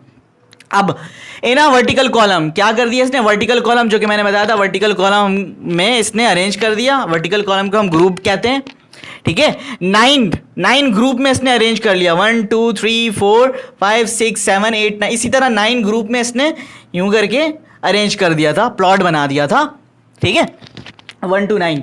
ही emphasise on the physical properties of element. अच्छा, एक और बात, वो जो है वो लोग सारे क्या कर रहे थे, वो केमिकल प्रॉपर्टी पे जोर दे रहे थे, केमिकल प्रॉपर्टीज सिमिलर हैं, केमिकल प्रॉपर्टीज सिमिलर हैं। वो भी डुबिनियस ने भी यही कहा था और न्यूलैंड ने भी यही कहा था। तो हम क्या कहा जा रहे थे, अब वैलेंसी निकाल रहे थे, वैलेंसी निकाल रहे थे, सेम आ रहे थे, तो हम कह रहे थे कि केमिकल प्रॉपर्टीज सिमिलर है इनकी, ठीक है। इसने फिजिकल प्रॉपर्टी पे जोर दिया फर्स्ट टाइम, इसने फिजिकल प्रॉपर्टी पे जोर दिया। केमिकल और फिजिकल प्रॉपर्टी में फ़र्क समझते हो, ऊपर से समझा देता हूँ। केमिकली आपको एटॉमिक लेवल पे जाना पड़ता है, लेकिन फिजिकल प्रॉपर्टी में आपको सामने सामने वो चीज़ नज़र आ रही होगी, जैसे कि बॉयल हो रहा है कोई चीज़, ठीक है, जैसे कि किसी चीज़ का वॉल्यूम है, वो आपको सामने नज़र आ रहा है ना। वॉल्यूम एक क्या है, फिजिकल प्रॉपर्टी। इसने वही किया। इसने क्या किया, he calculated the atomic volume of element. इसने एलिमेंट के एटॉमिक वॉल्यूम को कैलकुलेट किया। अब वॉल्यूम क्या है, वॉल्यूम वैसे होता क्या है बच्चों, कमरे का वॉल्यूम क्या होगा, लेंथ ब्रेथ और हाइट, ठीक है। तो लेंथ ब्रेथ और हाइट तीनों ही फिजिकल प्रॉपर्टी है, ठीक है। तो इसने फर्स्ट टाइम एलिमेंट का क्या निकाला, वॉल्यूम निकाला, ठीक है, क्योंकि एलिमेंट थे तो इसको हम एटॉमिक वॉल्यूम कहेंगे। एटॉमिक वॉल्यूम निकाला। एटॉमिक वॉल्यूम का फॉर्मूला क्या होता है, ज़रा ये भी देख लो। वेट को डेंसिटी से अगर हम डिवाइड कर लें, density itself is a physical property. Density physical property ही होती है, ठीक है। डेंसिटी में क्या, मास और वॉल्यूम आ जाता है। वो फिजिक्स में आ जाओगे आप लोग तो समझ नहीं पाओगे। खैर, वॉल्यूम आ गया तो मतलब क्या है, फिजिकल प्रॉपर्टी है। ये बात आप लोग फिर भी याद रख लो, क्योंकि हो सकता है एमसीक्यूज में आ जाए कि एटॉमिक वॉल्यूम का फॉर्मूला क्या होता है। एटॉमिक वॉल्यूम का फॉर्मूला होता है atomic weight divide by density, ठीक है। अच्छा, इसने फर्स्ट टाइम फिजिकल प्रॉपर्टी पे जोर दिया, इसने फर्स्ट टाइम ग्राफ बनाया, ठीक है, ये बात आई समझ में। अब इसने क्या किया, ग्राफ जो इसने बनाया, he plotted a graph of atomic volume. इसने तो एटॉमिक वॉल्यूम का ग्राफ बनाया जो कि अभी मैंने समझाया। ये सेंटीमीटर क्यूब कहां से आया बच्चे, अभी मैंने बताया था वॉल्यूम क्या होता है, लेंथ ब्रेथ और हाइट। लेंथ की यूनिट सेंटीमीटर, एटॉमिक लेवल के अंदर तो सेंटीमीटर है, वैसे तो मीटर होती है, क्योंकि एटॉमिक लेवल छोटा लेवल है तो सेंटीमीटर है। लेंथ की यूनिट सेंटीमीटर, ब्रेथ की यूनिट सेंटीमीटर, हाइट की यूनिट सेंटीमीटर, तीनों को सेंटीमीटर को मल्टीप्लाई कर दो, सेंटीमीटर क्यूब बनेगा। ये वही है सेंटीमीटर क्यूब, एटॉमिक वॉल्यूम है ये, ठीक है। इसने क्या किया, ग्राफ बनाया। किसके अगेंस्ट ग्राफ बनाया, against the increasing atomic masses. Atomic volume और एटॉमिक मासेस के अगेंस्ट इसने क्या बनाया, ग्राफ बनाया, ठीक है। और जब इसने ग्राफ बनाया तो उसने क्या ऑब्जर्व किया, ये observe that element with similar properties, के वो एलिमेंट जो कि सिमिलर प्रॉपर्टी रखते हैं। अभी हमने पढ़ा पीछे सिमिलर प्रॉपर्टी रखने वाले एलिमेंट, जैसे कि लिथियम का सिमिलर प्रॉपर्टी रखने वाला 8वां कौन था, सारेगामा पाधा निशा कौन था, सोडियम था। तो लिथियम और सोडियम, ठीक है, लिथियम का सोडियम हमेशा क्या होगा, occupy similar position on the curve. Curve के ऊपर ये देख रहे हो आप, ये कर्व बना हुआ है, ये कर्व बना हुआ है, ये कर्व बना हुआ है यूं करके, ठीक है। ये सारे क्या है, ये जो है इनकी lithium, fluorine, sodium, potassium, rubidium, ये कर्व के ऊपर टॉप पर आए हुए हैं, ठीक है। He observe that the element with similar properties occupy similar position on the curve. जिनकी प्रॉपर्टी सेम होगी वो कर्व के ऊपर सेम पोजीशन में आएंगे। अगर लिथियम है टॉप पे तो उसका मतलब सोडियम भी कहां पर होगा, टॉप पर होगा, देख रहे हो, टॉप पे। पोटाशियम भी कहां पर होगा, टॉप पर होगा, क्योंकि आपको पता है कि लिथियम, सोडियम और पोटाशियम क्या रखते हैं, सिमिलर प्रॉपर्टी रखते हैं। तो ये सारे कहां पर होंगे, टॉप पर होंगे। फॉर एग्जाम्पल बेरिलियम, मैग्नीशियम और कैल्शियम, इसकी भी एग्जाम्पल मैंने दी हुई है। तो बेरिलियम, मैग्नीशियम और कैल्शियम कहां पर होंगे, टॉप पे नहीं होंगे, अब ये होंगे सेकंड पे, सेकंड पे, ठीक है। बेरिलियम, मैग्नीशियम, बेरिलियम यहां पे सेकंड पे आएगा, मैग्नीशियम यहां पे सेकंड पे आएगा, कैल्शियम इधर पे सेकंड पे आएगा, ठीक है। इसकी मिसाल ये है कि जैसे कि 5 क्लास में एक बच्चा है जो कि फर्स्ट पोजीशन आ रहा है, ठीक है। 6 क्लास में एक बच्चा है वो भी फर्स्ट पोजीशन आ रहा है, 7 क्लास में एक बच्चा है वो भी फर्स्ट पोजीशन में आ रहा है, तो हम क्या कहेंगे कि 5 क्लास और 6 क्लास और 7 क्लास में जो फर्स्ट आने वाले बच्चे हैं तीनों तो सेम है, सेम के मतलब वो अपने अपने क्लास में तो टॉप पर आ रहे हैं ना, तो हम इन तीनों को क्या कहेंगे, टॉपर है। ठीक है, तो तीनों अपने अपने लिहाज में क्या है, अपने अपनी क्लास में क्या कर रहे हैं, टॉप पर हैं। तो इसका मतलब ये तीनों एक जैसे ही हैं, अपने अपने क्लास के हिसाब से टॉपर हैं ये लोग। इसी तरह जो 5 में जो सेकंड आएगा, जो 6 में जो सेकंड आएगा और जो 7 क्लास में जो सेकंड आएगा, तो हम उसे क्या कहेंगे कि ये तीनों अपने अपने क्लास में सेकंड पोजीशन है। तो इसका मतलब ये भी क्या है, ये तीनों सिमिलर हैं। यही मिसाल है इसकी भी, समझ गए। कोई थर्ड आएगा 5 में, एक बच्चा फॉर एग्जाम्पल एक बच्चा 5 में थर्ड आ रहा है और एक बच्चा 9 में थर्ड आ रहा है, तो कौन बेहतर है, नहीं ना भाई, वो तो अपने क्लास में थर्ड आ रहा है, 9 वाला भी अपने क्लास में थर्ड आ रहा है, तो दोनों ही एक जैसे हुए, बड़ा तो कोई भी नहीं हुआ ना। हाँ, तो वो अपने क्लास में थर्ड आ रहा है, ये अपने क्लास में, इसी तरह ये अपने क्लास में फर्स्ट आ रहा है, ये अपने क्लास में फर्स्ट आ रहा है, ये अपने क्लास में फर्स्ट आ रहा है, तो ये क्या है, केमिकली सिमिलर है। ये अपनी क्लास में बेरिलियम अपनी क्लास में सेकंड आ रहा है, मैग्नीशियम अपनी क्लास में सेकंड आ रहा है, कैल्शियम अपनी क्लास में सेकंड आ रहा है, तो ये तीनों क्या है, केमिकली सिमिलर। यही चीज ऑब्जर्व, बोरोन और एल्यूमिनियम अपने अपने क्लास में क्या आएंगे, थर्ड आएंगे, है ना। तो इसका मतलब दे आर केमिकली सिमिलर। यही चीज इसने ग्राफ से समझाई कि जो अपने कर्व के ऊपर टॉप पर होंगे तो वो केमिकली सिमिलर प्रॉपर्टीज रखते होंगे, जो सेकंड पे होंगे वो केमिकली सिमिलर प्रॉपर्टीज रखते होंगे, जो थर्ड पे होंगे वो केमिकली सिमिलर प्रॉपर्टीज रखते होंगे। ठीक है, अब ये फेल हो गया क्योंकि उस टाइम तक इतने एलिमेंट डिस्कवर्ड नहीं हुए थे, और ये ग्राफ से और क्या समझ में, कुछ नहीं समझ में आता, खिचड़ी वक्ती। इस वजह से लोगों को नहीं समझ में आ रहा था कि बहुत ज़्यादा कॉम्प्लिकेशन हो रही थी लोगों को समझने में, ग्राफ को एक एक एलिमेंट को ढूंढने में, उसकी पोजीशन देखो, मुझे तो अभी यहाँ पर भी नहीं समझ में आ रहा सही से। तो इतने सारे एलिमेंट को कैसे, मतलब इस फॉर्म में इसको अच्छा नहीं माना गया, फिर इसको गलत जो है हम लोगों ने से क्या कर दिया, रिजेक्ट कर दिया ऐसे भी। इसके बाद जो साइंटिस्ट आता है, असल में काम उसने किया, सारा काम उसने किया है, और उसका नाम है मेंडलीव्स। मेंडलीव्स का जो पीरियोडिक टेबल है हम इंशाल्लाह अगले लेक्चर में पढ़ते हैं। ठीक है, पहले तो इसे कॉपी कर लें, ऐसे कोई प्रॉब्लम हो तो पूछें, कोई प्रॉब्लम तो नहीं है ना बच्चे, ठीक है, आ गया समझ में, ठीक है, इसे कॉपी करें और आप लोग अपना ख्याल रखें, फिर मिलते हैं मेंडलीव्स क्लासिफिकेशन में। अल्लाह हाफिज़। आउज़ुबिल्लाहिमिनश्शैतानिर्रजीम, बिस्मिल्लाहिर्रहमानिर्रहीम। हम वापस आते हैं दोबारा उस तरह जैसा कि हमने ख़त्म किया था, वैसे ही अब हम दोबारा से आगाज़ करते हैं, टेढ़ा टेढ़ा, ठीक है, लेकिन बात सीधी सीधी आएगी समझ में। अब देखो, जो हमारा जो आज का टॉपिक है वो इंतहाई अहम टॉपिक है। अब तक हमने पीरियोडिक टेबल पढ़े थे, तीन क्लासिफिकेशन पढ़ ली थी। हमने क्या क्या पढ़ लिया था, हमने डुबिनियस पढ़ा था, हमने न्यूलैंड्स पढ़ा था, हमने लॉथरमेयर पढ़ा था, और वो तमाम के तमाम नल्ले निकले, किसी काम के नहीं, सब के सब फेल हो गए। ठीक है ना, वो सारे के सारे फेल हो गए। वजह क्या थी, क्योंकि वो सारे के सारे जो है एक गलती कर रहे थे और उसकी वजह से वो फेल हो गए थे। लेकिन वो गलती इन साहब ने भी की है, लेकिन ये जो साहब है इन्होंने तो बहुत जादू ही कर दिया। इस पीरियोडिक टेबल के असल जो बानी है, जो फाउंडर हैं, असल जो फादर हैं, वो हम मेंडलीव्स को कहेंगे। ठीक है, Mendeleev's periodic table, Mendeleev is the father of periodic table real मायनों में। ऐसे तो बुक में मोज़ले लिखा हुआ है, लेकिन हम लोग जो हैं वो इंसाफ का साथ देने वाले लोग हैं। हमारे लिए जो पीरियोडिक टेबल के फादर हैं, जो पीरियोडिक टेबल के फाउंडर हैं, वो मेंडलीव्स हैं, नॉट मोज़ले नहीं है। ठीक है, ये जो मेंडलीव है इंतहाई जो है बेहतरीन बंदा है, बहुत अच्छा बंदा है, और हम लोगों को इसकी कदर करनी चाहिए, क्योंकि इसी की वजह से हमें पीरियोडिक टेबल मिला।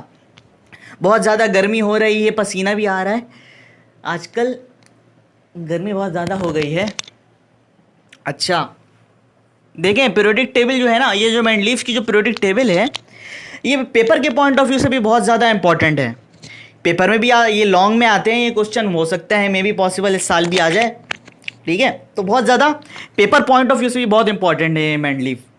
अब मेंडलीव ने किया क्या, मेंडलीव ने किया वही काम किया जो कि दूसरे करते हुए आए। उन्होंने क्या किया था कि एटॉमिक मास के बेस पे अरेंज किया, तो इसने भी यही किया 1869 में।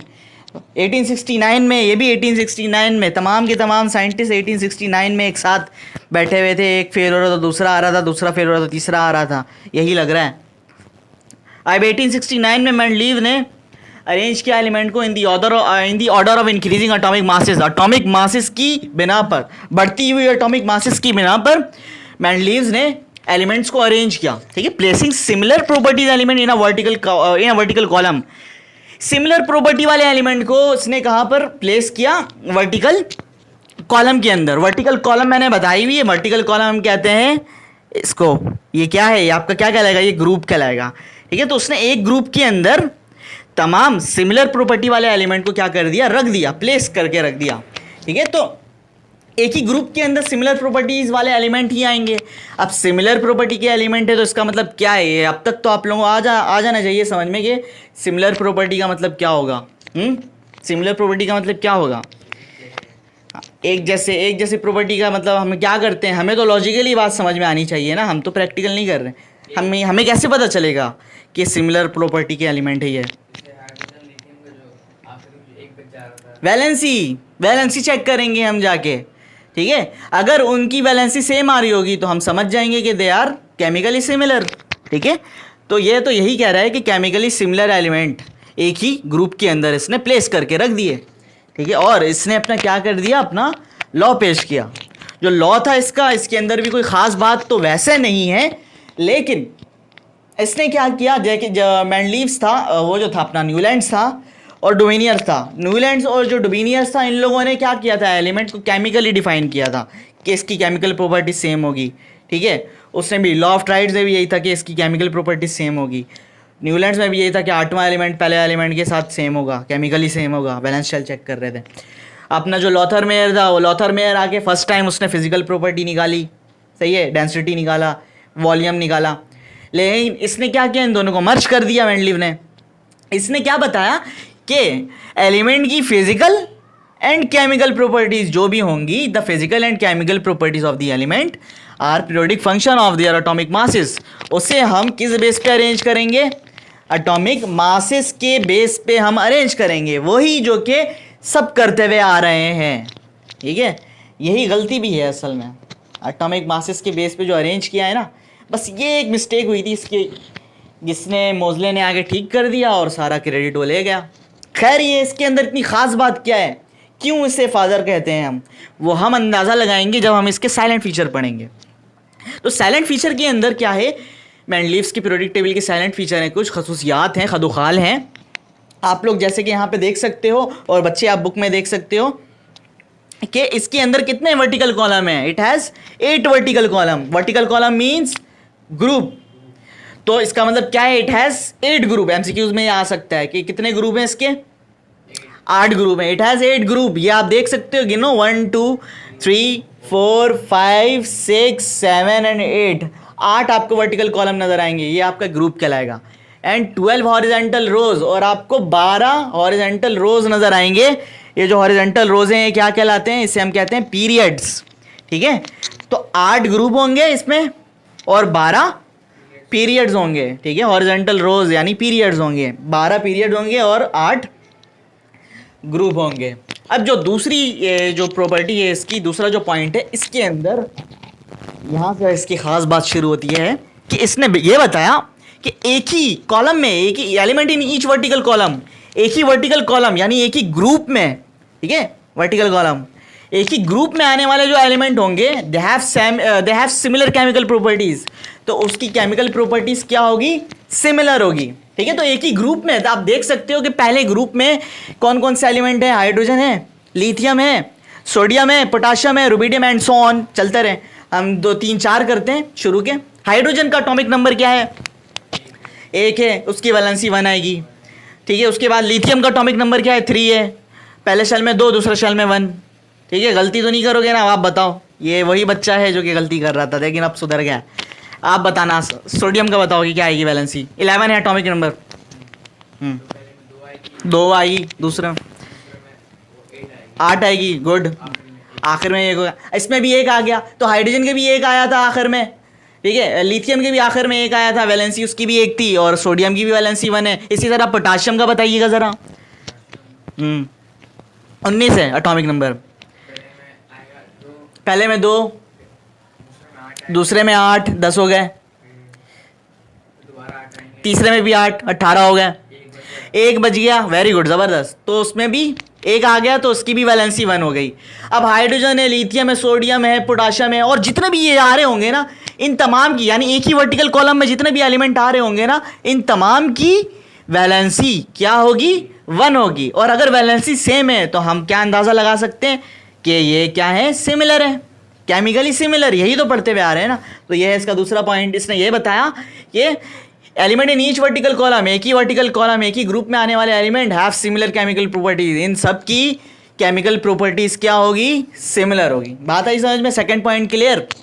अब जो तीसरा पॉइंट है, इसके वजह से इसको जादूगर, इसको दूरअंदेश माना जाता है। इसी वजह से इसको मैं फादर भी मानता हूँ मेंडली प्रेडिक्टिव। इससे पता था कि एलिमेंट डिस्कवर्ड होने वाले हैं, ये एलिमेंट आएंगे आगे चल के। तो हमें भी अंदाज़ा हो सकता है। वैसे कैसे हम अंदाज़ा लगाते हैं? हम जैसे अंदाज़ा लगा रहे हैं ना कि लिथियम किस में आना चाहिए था? हाइड्रोजन वाले ग्रुप में आना चाहिए। सोडियम को हाइड्रोजन वाले ग्रुप में। कैसे पता अंदाज़ा लगा रहे हैं हम जाके वैलेंसी के देख ले रहे हैं। वैलेंसी अगर एक आ रही है तो हम अंदाज़ा लगा सकते हैं कि इसी ग्रुप में आएगा। तो इसको पता था कि एलिमेंट डिस्कवर्ड होंगे, उसके लिए इसने क्या रख कर दिया था? वैकेंट स्पेसिस, खाली जगह छोड़ दी थी। आप लोगों को जैसे कि नज़र आ रहा होगा पीरियोडिक टेबल में, तो कुछ जगह जो है वो खाली है, नज़र आ रहा है खाली जगह, तो उसने छोड़ के रख दिया था पहले ही। और उसने भी बता दिया था कि इसमें एलिमेंट आने वाले हैं, ठीक है, which were not discovered at the time. उस टाइम पे वो डिस्कवर्ड नहीं भी हुए थे, तब भी उसने उसके लिए खाली जगह छोड़ के रख दी थी। तो इसको हम फादर नहीं बोले तो किनको बोले? उन लोग को तो नहीं बोलेंगे, उनको तो इतने दूरअंदेश नहीं थे। ये बंदा दूरअंदेश था, इसको बातें समझ में आ रही थी कि आगे चल के क्या होने वाला है। आज जो पीरियोडिक टेबल है, आज आप देखो, आज की पीरियोडिक टेबल में 2 एलिमेंट छुटे हुए हैं, तो पता था इन्हें कि वो एलिमेंट आने वाला है। अब आएंगे, अब तक डिस्कवर्ड तो नहीं हुए, लेकिन हो जाएंगे इंशाल्लाह बहुत जल्द, ठीक है। और उसने ये भी बता दिया था कि ये जो एलिमेंट डिस्कवर्ड होंगे उसकी प्रॉपर्टी कैसी होगी। उसकी प्रॉपर्टी होगी किस तरह? ही प्रपोज देयर नेम, उसने उसका नाम बताया कि उसकी प्रॉपर्टी किस तरह होगी? ईका बोरोन, बोरोन की तरह। ईका का मतलब क्या होता है? ग्रीक वर्ड है ये। ईका का मतलब होता है की तरह। ईका बोरोन, इसने बता दिया था जो एलिमेंट आएगा वो किस तरह होगा? ईका बोरोन, बोरोन की तरह होगा। एक और एलिमेंट आएगा ईका एल्यूमिनियम, वो किसके तरह होगा? एल्यूमिनियम की तरह होगा। एक और आएगा, उसका नाम होगा ईका सिलिकॉन, वो किस तरह होगा?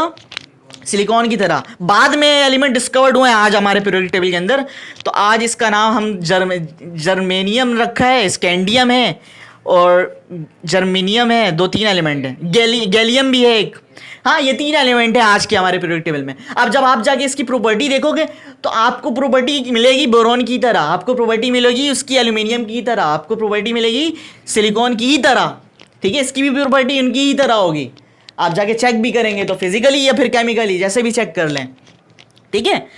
तो ये इतना दूरअंदेश बंदा था, इस वजह से इसे हम लोग जो मानते हैं, किंग्स कल्चर वाले जितने भी हैं, तमाम लोग हम लोग इन्हें क्या बोलते हैं? फादर बोलते हैं। इंसाफ पसंद लोग हैं क्योंकि हम लोग। अब चौथे पॉइंट पे आते हैं। फोर्थ पॉइंट इसका क्या था? ये जो ग्रुप नंबर है, the group number indicate the highest valence electron of the element. जो ग्रुप नंबर है वो ये इंडिकेट कर रहा होगा, उसका इशारा इस तरफ होगा कि इस ग्रुप में जो वैलेंसी होगी एलिमेंट की, वो उस ग्रुप के नंबर के बराबर होगी। फॉर एग्जाम्पल, अगर पहला एलिमेंट है हाइड्रोजन, वो ग्रुप 1 में है। लिथियम कहाँ पर है? ग्रुप 1 में है। सोडियम कहाँ पर है? ग्रुप 1 में है। देख लें, पोटाशियम कहाँ पर है? ग्रुप 1 में है। इन तमाम की आपने वैलेंसी निकाली तो इन तमाम की वैलेंसी क्या आ रही थी? 1 आ रही थी, ठीक है। तो पहला ग्रुप है, वैलेंसी 1 होगी, ये बात याद रखिएगा। अब सेकंड ग्रुप में क्या है? खाली जगह है पहले तो। फिर उसके बाद क्या है? बेरिलियम है। फिर उसके बाद क्या है? मैग्नीशियम है। अब जरा बेरिलियम की भी वैलेंसी आप लोगों ने निकाली हुई है पहले पीछे। बेरिलियम की वैलेंसी क्या है? 4 है ना एटॉमिक नंबर, पहले शेल में 2, दूसरे शेल में 2, तो इसकी भी वैलेंसी क्या आएगी? 2। मैग्नीशियम की वैलेंसी क्या आएगी? इसकी भी 2 आएगी, निकाल लो भले। कैल्शियम की वैलेंसी क्या आएगी? ये सारे कौन से ग्रुप में है? सेकंड ग्रुप में। तो सेकंड ग्रुप के अंदर है तो इसकी वैलेंसी भी क्या है? 2 है, ठीक है। पहला ग्रुप 1 वैलेंसी, दूसरा ग्रुप 2 वैलेंसी, तीसरा ग्रुप स्टार्ट हो रहा बोरोन से। बोरोन का भी इन साहब ने कल निकाला था, ठीक है, तो 3 था, निकाला है ना कल वैलेंसी, इसकी 3 वैलेंसी थी। उसके बाद क्या? एल्यूमिनियम की भी उसके नीचे है, बोरोन के नीचे, तो इसकी भी वैलेंसी क्या है? 3 है। और भी इतने एलिमेंट होंगे ना इस ग्रुप के अंदर, तीसरे ग्रुप के अंदर जितने भी एलिमेंट होंगे, इन तमाम की वैलेंसी कितनी होगी? 3 होगी। चौथे ग्रुप में जितने भी एलिमेंट होंगे इन तमाम की वैलेंसी क्या होगी? 4 होगी। पांचवें में 5 होगी, छठे में 6 होगी, सातवें में 7 होगी और 8वें में 8 होगी। यही है इसका पॉइंट, यही इसने बताया। ये जो ग्रुप नंबर है वो क्या शो कर रहा होगा? एलिमेंट के वैलेंस इलेक्ट्रॉन वैलेंसी को शो कर रहा होगा। ठीक है, ये बात आई समझ में। ये थे इसके साइलेंट फीचर, ये थे इसके 4 पॉइंट। अब हम आते हैं इसके बाद, ये आप लोग कॉपी कर लें, तो इसके बाद हम इसके एडवांटेजेस और डिसएडवांटेजेस पे आते हैं कि क्या फ़ायदा हुआ और क्या नुकसान हुए, क्या डिफेक्ट्स है इसके अंदर। ठीक है, ये भी हम बात करते हैं, पहले कर लें कॉपी से। अच्छा तो बच्चों अब हम स्टार्ट इसके एडवांटेजेस और डिसएडवांटेजेस करते हैं, क्योंकि अगर ये लॉन्ग में आ जाएगा तो लॉन्ग में आपका साथ साथ साइलेंट फीचर के साथ साथ इसके एडवांटेजेस एंड ये क्यों फेल हुआ था ये भी पूछेगा, तो ये लॉन्ग में आ जाएगा तो ये भी करना। ठीक है, एडवांटेज तो बहुत सारे हुए, हमारा बहुत फ़ायदा हुआ। पहला फ़ायदा क्या हुआ, it helps in systematic study of element. अच्छा एक काम कर लिया करो आप लोग, जब मैं बोल रहा हूँ ना तो आप अपने पास नोट कर लिया करो, क्योंकि मैं मिटा भी सकता हूँ अभी, क्योंकि वो जगह नहीं है ज़्यादा। ठीक है, it helps in systematic study of the element. Element को एक सिस्टम, पहले कैसे बिल तरतीब के एलिमेंट, तमाम कोई तरतीब नहीं, कभी कोई ग्राफ के अंदर बता रहा है, ठीक है, कभी कोई अट्ठे का कानून बता रहा है, कभी कोई तिक्के ट्राइड्स का कानून बता रहा है, तो कोई तरतीब ही नहीं थी। तो मेंडलीव्स ने एक तरतीब के साथ हमें स्टडी करने में मदद फराम की। ठीक है, यही है, it helps in systematic study of the element. दूसरा क्या हुआ इसका फ़ायदा सबसे बड़ा, अभी तो मैंने बताया था कि क्या है, prediction of the new element was made possible. उसने जो जगह छोड़ी हुई थी एलिमेंट्स की, तो उसकी प्रिडिक्शन करने में हमारे लिए क्या हो गई, आसानी हो गई। उसकी प्रिडिक्शन करने लिए कौन आ रहा है, क्या है उसकी प्रिडिक्शन, खैर उसकी प्रिडिक्शन करने में हमारे लिए क्या हो गई, आसानी हो गई। जो एलिमेंट के लिए जो जगह छोड़े थे ना, खाली जो जगह छोड़ी हुई थी, वो जो एलिमेंट है इसमें जो मैंने बताया था, ईका बोरोन, बोरोन की तरह, ईका एल्यूमिनियम, एल्यूमिनियम की तरह, ईका सिलिकॉन, सिलिकॉन की तरह, उसका वो जो एलिमेंट थे उसको प्रिडिक्ट करके हमने आज के दौर पे हमें क्या पता चला कि वो क्या है, वो स्कैंडियम है। बता रहा था ना भी, वो स्कैंडियम है, वो क्या है, वो गैलियम है, वो क्या है, वो जर्मेनियम है। ठीक है, आज की पीरियोडिक टेबल में आप ये देख सकते हो, इनकी भी प्रॉपर्टी जो है, इसकी प्रिडिक्शन करने में हमारे लिए सपेशन को ही हम इजीली कर सकते थे इसकी पीरियोडिक टेबल की वजह से। अगर ये नहीं बना था ये पीरियोडिक टेबल तो हम प्रिडिक्शन भी नहीं कर सकते थे। सही है, ये फ़ायदा हुआ हमें। और क्या फ़ायदा हुआ, it helps in correcting many doubtful atomic masses. जो बहुत सारे जिन एलिमेंट के एटॉमिक मासेस जिनमें हमें डाउट था कि इसके एटॉमिक मासेस कुछ और हो सकते हैं, ये इस बंदे ने उसके जो डाउट थे बहुत सारे एटॉमिक मासेस के ख़त्म कर दिए थे। ये तो कुछ फ़ायदे थे, लेकिन फेल क्यों हुआ था, रीज़न तो ये है कि अगर ये इतना अच्छा था, साइलेंट फीचर भी तमाम जादूगर इसको माना जाता है, लेकिन क्या वजह थी कि इसकी वजह से फेल हो रहा था। तो सबसे बड़ी रीज़न, आते हैं ज़रा डिसएडवांटेज पे आते हैं। मैं एक काम करता हूँ, मैं ये रेस कर देता हूँ ताकि इसके अंदर जो मुझे बातें समझानी है वो मैं आप लोगों को समझा सकूँ। तो मैं इस साइड को इरेज कर रहा हूँ, ये पहले आप लोग कर लो कॉपी या स्क्रीनशॉट ले लो पहले जल्दी से, फिर मैं इसको इरेज कर देता हूँ। भाई अब इसके अंदर डिफेक्ट्स क्या थे, तो डिफेक्ट्स क्या थे इसके अंदर, सबसे पहली बात क्या है कि some element of higher atomic masses were placed before element of lower atomic masses. कुछ जो एलिमेंट थे इस पीरियोडिक टेबल के अंदर, आप लोगों को नज़र भी आ रहा होगा कि कुछ जो एलिमेंट थे इस पीरियोडिक टेबल के अंदर, हायर एटॉमिक मासेस वाले जो एलिमेंट थे ना, वो लोअर एटॉमिक मासेस वाले एलिमेंट से पहले लिखे हुए थे। ठीक है, फॉर एग्जाम्पल आर्गन है, आर्गन का एटॉमिक मास क्या है, 40 है। ठीक है, उसके बाद क्या है, पोटाशियम है, पोटाशियम का एटॉमिक मास क्या है, 39। अब इसने क्या किस बेस पे अरेंज किया था, इसने अरेंज किया था एटॉमिक मास के बेस पे, है ना। तो एटॉमिक मास के बेस पे जब अरेंज करते हैं तो 39 पहले आता है, 40 बाद में आता है ना। लेकिन आर्गन पहले आ रहा था और पोटाशियम बाद में आ रहा था। मतलब क्या है इसका, आर्गन का एटॉमिक मास 40 है, वो पहले आ रहा है, और पोटाशियम होना क्या चाहिए था, पोटाशियम को पहले आना चाहिए था और आर्गन को बाद में आना चाहिए था। लेकिन ऐसा नहीं है, आज की पीरियोडिक टेबल में ऐसा है।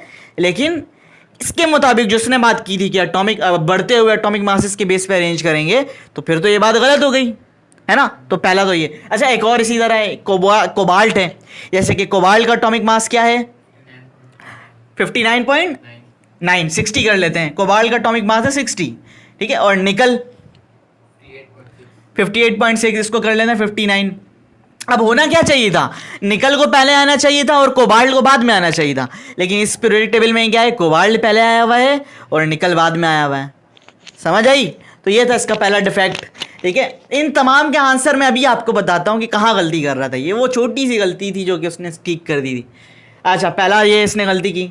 इस दूसरे पॉइंट को मैं जरा सा बाद में समझाता हूँ तफसील से, पहले आ जाओ इसमें थर्ड में एंड फोर में। ये दोनों तकरीबन एक ही बात है कि dissimilar element were placed in same group and similar element were placed in different group. Dissimilar मतलब एक जैसे जो नहीं है, जो एक जैसे एलिमेंट जो नहीं है ना, वो तमाम, वो एक कुछ की बात हो रही है, तमाम की बात नहीं हो रही है, कि कुछ एलिमेंट ऐसे भी थे कि जो डिसिमिलर थे, एक जैसे नहीं थे, लेकिन वो कहाँ आ रहे थे, सेम ग्रुप के अंदर आ जा रहे थे। और जो कुछ एलिमेंट थे जो कि सेम थे, सिमिलर थे, वो कहाँ आ जा रहे थे, दूसरे ग्रुप में आ जा रहे थे, डिसिमिलर ग्रुप में आ जा रहे थे। तो ये सबसे बड़ी गलती थी इसकी कि जो सिमिलर एलिमेंट थे वो सेम ग्रुप में आने चाहिए थे, वो कुछ एलिमेंट जो डिसिमिलर में चले गए थे, और जो कुछ डिसिमिलर एलिमेंट थे वो कुछ सिमिलर ग्रुप के अंदर आ जा रहे थे। यहाँ पर भी वही एक छोटी सी गलती है। इस छोटी सी गलती को अगर वो ठीक कर लेता ना, तो ये तमाम मसाइल जो थे वो दूर हो जाते। ठीक है, अब आते हैं ज़रा पॉइंट नंबर 2 में। इस पॉइंट नंबर 2 में लिखा हुआ है there were no places for isotopes. Isotopes तो मैंने नहीं समझाया ना, आइसोटॉप्स समझा देता हूँ मैं क्या होता है। आइसोटॉप्स कहते हैं हमजार को, हमजार। जुड़वे बच्चे देखे हैं आपने, जुड़वे बच्चों में देखते हो कि उनकी शक्लें जो हैं वो एक जैसे होती हैं। तो हमजार जो होता है ना, हमजार यानी एक जैसे शक्ल वाले, एक जैसे दिखने वाले, ये क्या होते हैं, इसके एटॉमिक नंबर तो सेम होंगे लेकिन इसके एटॉमिक मासेस डिफरेंट होंगे। पता नहीं, अपने पुराने पीछे वाले गली में चीली मिली 2 लड़की थी, मदरसे में पढ़ती थी, उसका दोनों की शक्लें एक जैसी थी, लेकिन ना जब उनका वेट किया गया, ऐसी वेट भी करते थे कभी कभी मदरसे के अंदर, तो वेट में डिफरेंस था।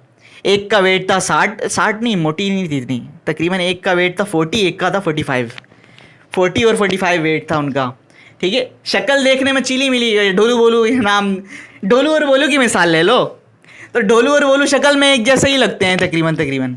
हाँ, लेकिन क्या है, आप जब उसका मास करोगे ना, वज़न जब करोगे, तो उन दोनों का वज़न एक जैसा नहीं होगा, वज़न में डिफरेंस होगा, थोड़ा बहुत 1 किलो 2 किलो का ज़रूर डिफरेंस होगा, एक जैसा मास नहीं होगा। तो यही चीज़ आइसोटॉप्स ही है, समझे, ढोलू बोलू एक जैसे। आइसोटॉप्स में क्या होते हैं, शक्लें तो एक जैसी होती हैं लेकिन मासेस चेंज होंगे। फॉर एग्जांपल हाइड्रोजन, ऑक्सीजन ले लेते हैं, हाइड्रोजन ले लेते हैं, चलो एक एक करके बता। हाइड्रोजन ले लेते हैं, ये हाइड्रोजन है, इसका एटॉमिक नंबर क्या होता है, 1 होता है, इसका एटॉमिक मास क्या होता है, 1 होता है। अब हाइड्रोजन का भी एक जुड़वा भाई होता है, उसका नाम है ड्यूट्रियम, उसको हम शो करते हैं डी से। ठीक है, इसका एटॉमिक नंबर क्या होता है, इसका एटॉमिक नंबर 1 होता है, लेकिन एटॉमिक मास क्या होता है, ड्यू से निकला है ये, ड्यू का मतलब ये होता है 2, ड्यूट्रियम। ठीक है, तो एटॉमिक मास क्या होगा, 2। इसका एक और भाई होता है, ठीक है, उसका नाम होता है ट्राइटियम, उसको हम शो करते हैं टी से। इसका एटॉमिक नंबर क्या होता है, एटॉमिक नंबर वही रहेगा। तीनों भाई की जो है ना शक्लें एक जैसी ही हैं, लेकिन इन तीनों के मासेस क्या हैं, डिफरेंट हैं। यही तो आइसोटॉप्स है। इसको हम क्या कहेंगे, they are isotopes of hydrogen. Hydrogen के आइसोटॉप्स ही हैं, हाइड्रोजन, ड्यूटेरियम, ट्राइटियम। ठीक है, इसके एटॉमिक नंबर सेम है, देखें 1 1 1, बट डिफरेंट क्या है, इसका मास है, मास चेंज है, एक का 1 है, एक का 2 है, एक का 3 है। ठीक है, समझ गए। ठीक है, यही मसला था ढोलू बोलू में और चीली मिली में भी। अब एक और आइसोटॉप्स ले लो, ऑक्सीजन का ले लो। ठीक है, ऑक्सीजन के भी 3 आइसोटॉप्स होते हैं। ऑक्सीजन का एटॉमिक नंबर बताइएगा ज़रा, 8, मास होता है 16। जो दूसरा आइसोटॉप्स है ना ऑक्सीजन का, उसका होता है 8, एटॉमिक नंबर होगा 17। देख रहे हो फ़र्क कहाँ पर आ रहा है, मास में, एटॉमिक नंबर वही है। तीसरे का क्या है, 8 है, और एटॉमिक मास क्या है, 18। तो एटॉमिक मास में चेंजिंग आएगी, लेकिन एटॉमिक नंबर सेम, शक्लें एक जैसी होंगी लेकिन मास चेंज होगा। इसको आइसोटॉप्स कहते हैं। ठीक है, अब ये जो इसने बनाया, ये जो पीरियोडिक टेबल इसने बनाई, इसने क्या किया, इसने ये आइसोटॉप्स की कोई जगह ही नहीं रखी। अब आइसोटॉप्स की जगह बनती भी कैसे बनती, जब ये एलिमेंट को अरेंज करता किस बेस पे, एटॉमिक नंबर के बेस पे। समझे, तमाम साइंटिस्ट अब तक यही गलती करते हुए आ रहे हैं। अब मैं आपको रिवील करने जा रहा हूं कि क्या गलती कर रहे थे। ठीक है, अगर वो एटॉमिक नंबर के बेस पे एलिमेंट को अरेंज करता, ठीक है, तो आइसोटॉप्स की तो जगह बन जाती, आइसोटॉप्स की जगह बन जाती। लेकिन उसने क्या किया, बेस किसके अरेंज पे किया है उसने? मास के बेस पे अरेंज किया है। तो जब मास के बेस पे अरेंज करेगा तो हाइड्रोजन का एक और भाई भी तो है ना, 2 मास रखने वाला, वो उसको कहाँ रखे? उसको तो नहीं रखा इसने, आइसोटॉप्स को तो रखा ही नहीं इसने। एक और भाई भी तो है ट्राइटियम, वो कहाँ रखेगा? उसने तो वो रखा ही नहीं। अगर एटॉमिक नंबर के बेस पे करता तो सिर्फ और सिर्फ एक से ही काम चल जाता, एक एटॉमिक नंबर है ना तीनों का, चल जाता काम। लेकिन इसने तो एटॉमिक मास के बेस पे किया। तो ड्यूटेरियम और ट्राइटियम की जगह कहाँ है? नहीं है। ये वाले ऑक्सीजन की जगह कहाँ है? नहीं है। अगर एटॉमिक नंबर के बेस पे करता तो काम चल जाता, सेम थे क्योंकि ये है बात। ठीक है, there were no places for isotopes, isotopes की जगह होनी चाहिए थी। क्यों? क्योंकि एटॉमिक मास के बेस पर अरेंज किया है ना इसने, बस ये गलती हो रही थी इससे। और अगर एटॉमिक नंबर के बेस पर अरेंज करता तो पोटाशियम पहले आता, हाँ नहीं, आर्गन पहले आता, आर्गन के बाद क्या था? पोटाशियम, फिर क्या था? कैल्शियम। अगर एटॉमिक नंबर के बेस पे करता तो फिर तो ठीक था। मसला तो यही है ना, इसने एटॉमिक मास के बेस पे किया। एटॉमिक मास ज़्यादा होगा लेकिन एटॉमिक नंबर आर्गन का तो 18 है, हाँ, और पोटाशियम का 19 है। देखा जाए तो अगर एटॉमिक नंबर के बेस पे करता तो ठीक होता, लेकिन इसने एटॉमिक मास के बेस पे किया। एक और मसला सॉल्व हो जाता अगर ये एटॉमिक नंबर के बेस पे करता। बहुत अच्छा काम किया इसने, सब कुछ अच्छा किया इसने, बस क्या गलती कर दिया? एटॉमिक नंबर के बजाय वो एटॉमिक मास के बेस पे अरेंज कर रहा था। ठीक है, ये मसला तो हल हो जाता ना, फिर आइसोटॉप्स का भी मसला हल हो जाता। ये वाले जो मसले हैं, डिसिमिलर एलिमेंट जो दूसरे ग्रुप में थे और कुछ एलिमेंट जो सेम थे वो दूसरे ग्रुप में थे, ये भी सॉल्व हो जाता। अगर एटॉमिक नंबर के बेस पे करता तो ये भी सॉल्व हो जाता। समझ में आया? आखिरी पॉइंट, लास्ट पॉइंट है, it fails to give the idea of atomic structure. Atom का स्ट्रक्चर बनाने में ये नाकाम रहा, ये फेल हो गया। अब एटम का स्ट्रक्चर हम कैसे बनाते हैं? इलेक्ट्रॉनिक कॉन्फ़िगरेशन जब आप करते हो, मैंने आप लोगों को बताया भी था, समझाया भी था फर्स्ट चैप्टर के अंदर, फंडामेंटल ऑफ केमिस्ट्री के अंदर। एटॉमिक स्ट्रक्चर हम किस बेस पे बनाते थे? एटॉमिक नंबर के बेस पे ना। हाँ, फॉर एग्जाम्पल अगर मैं सोडियम का एटॉमिक स्ट्रक्चर बनाना चाहता हूँ तो मैं क्या करूँगा? सोडियम का क्या करूँगा? एटॉमिक नंबर लिखूँगा 11 है। ठीक है, अब मैं क्या करूँगा? इसका स्ट्रक्चर बनाऊँगा। स्ट्रक्चर कैसे बनाते थे? बीच में आता था प्रोटॉन और न्यूट्रॉन, सही है। फिर पहले शेल में आते थे इलेक्ट्रॉन्स, ठीक है, पहले शेल में 2 इलेक्ट्रॉन आ सकते हैं, ठीक है। फिर दूसरे शेल में भी आते थे इलेक्ट्रॉन्स, दूसरे शेल में 8 इलेक्ट्रॉन आते थे, ठीक है। ये हो गए 10। उसके बाद 1 इलेक्ट्रॉन बच गया, वो तीसरे शेल के अंदर आ जाएगा। ये हो गया, ये हमने क्या बनाया? सोडियम का एटॉमिक स्ट्रक्चर बनाया। अब जरा गौर करें, एटॉमिक स्ट्रक्चर जो हम बना रहे हैं वो हम क्या देखकर बना रहे हैं? एटॉमिक नंबर को देखकर बना रहे हैं। और ये अरेंज किस बेस पे कर रहा है? एटॉमिक मास के बेस पे। अगर ये वाला भी मसला सॉल्व हो जाता, बस ये छोटी सी गलती थी।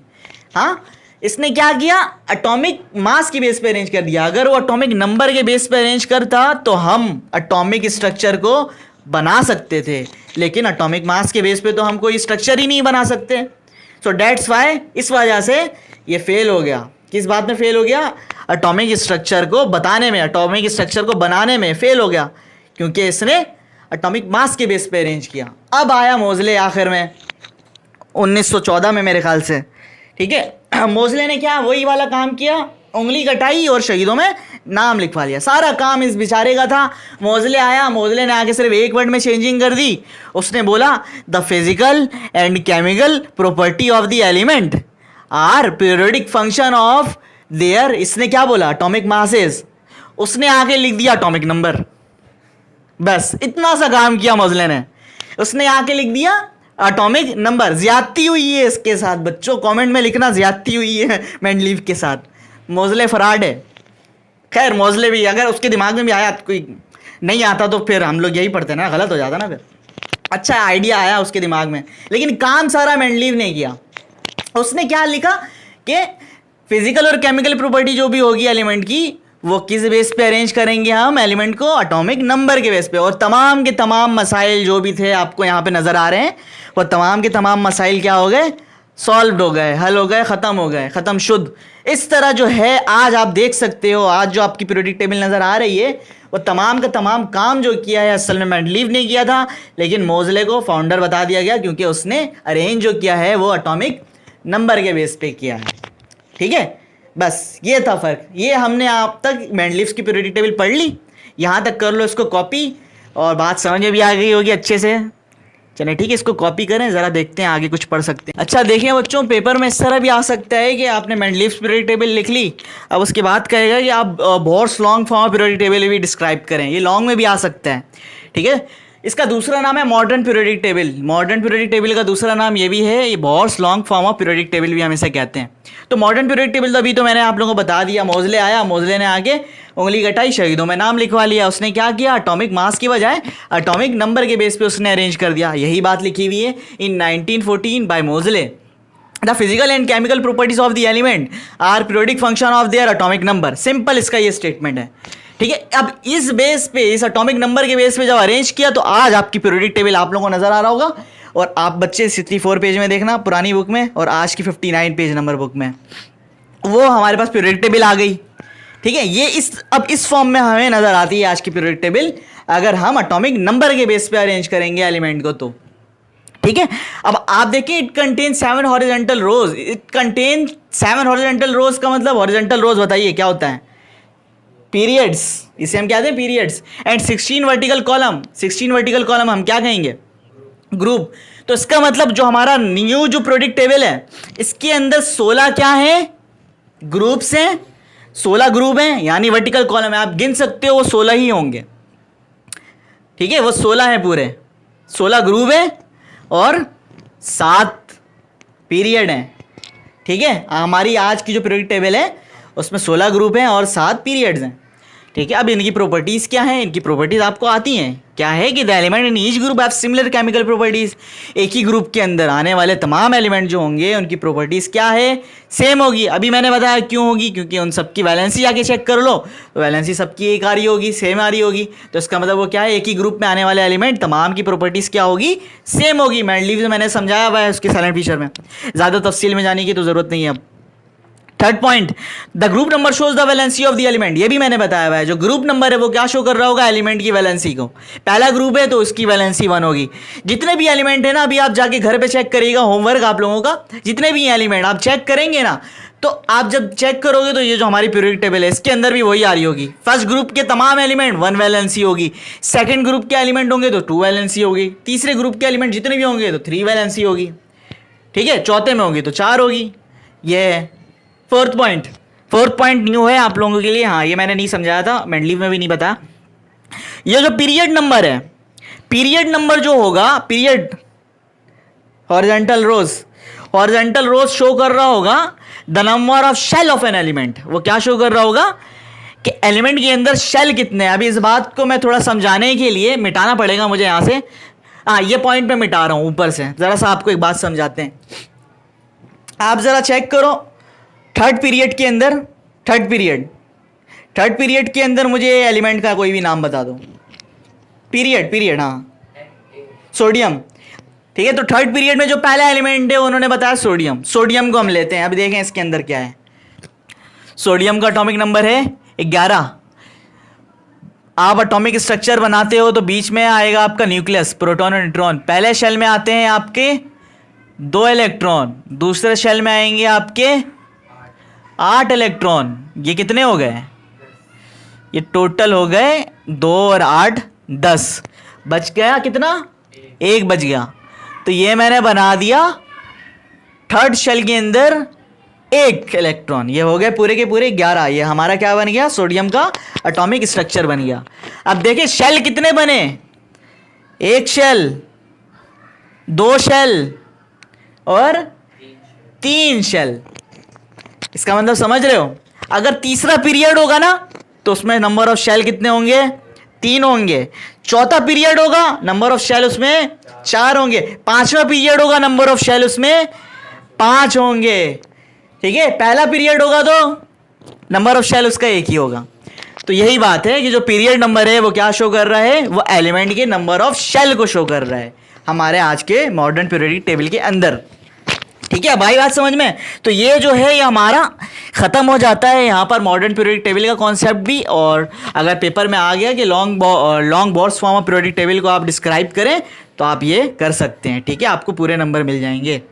ठीक है, तो बच्चों आज एंड करते हैं आज के लिए, काफ़ी मैं भी थक गया हूँ। तो आप लोग भी अपना ख्याल रखो, मुझे भी आराम करने दो, और दुआ में याद रखना। अल्लाह हाफिज़। कॉपी कर लो।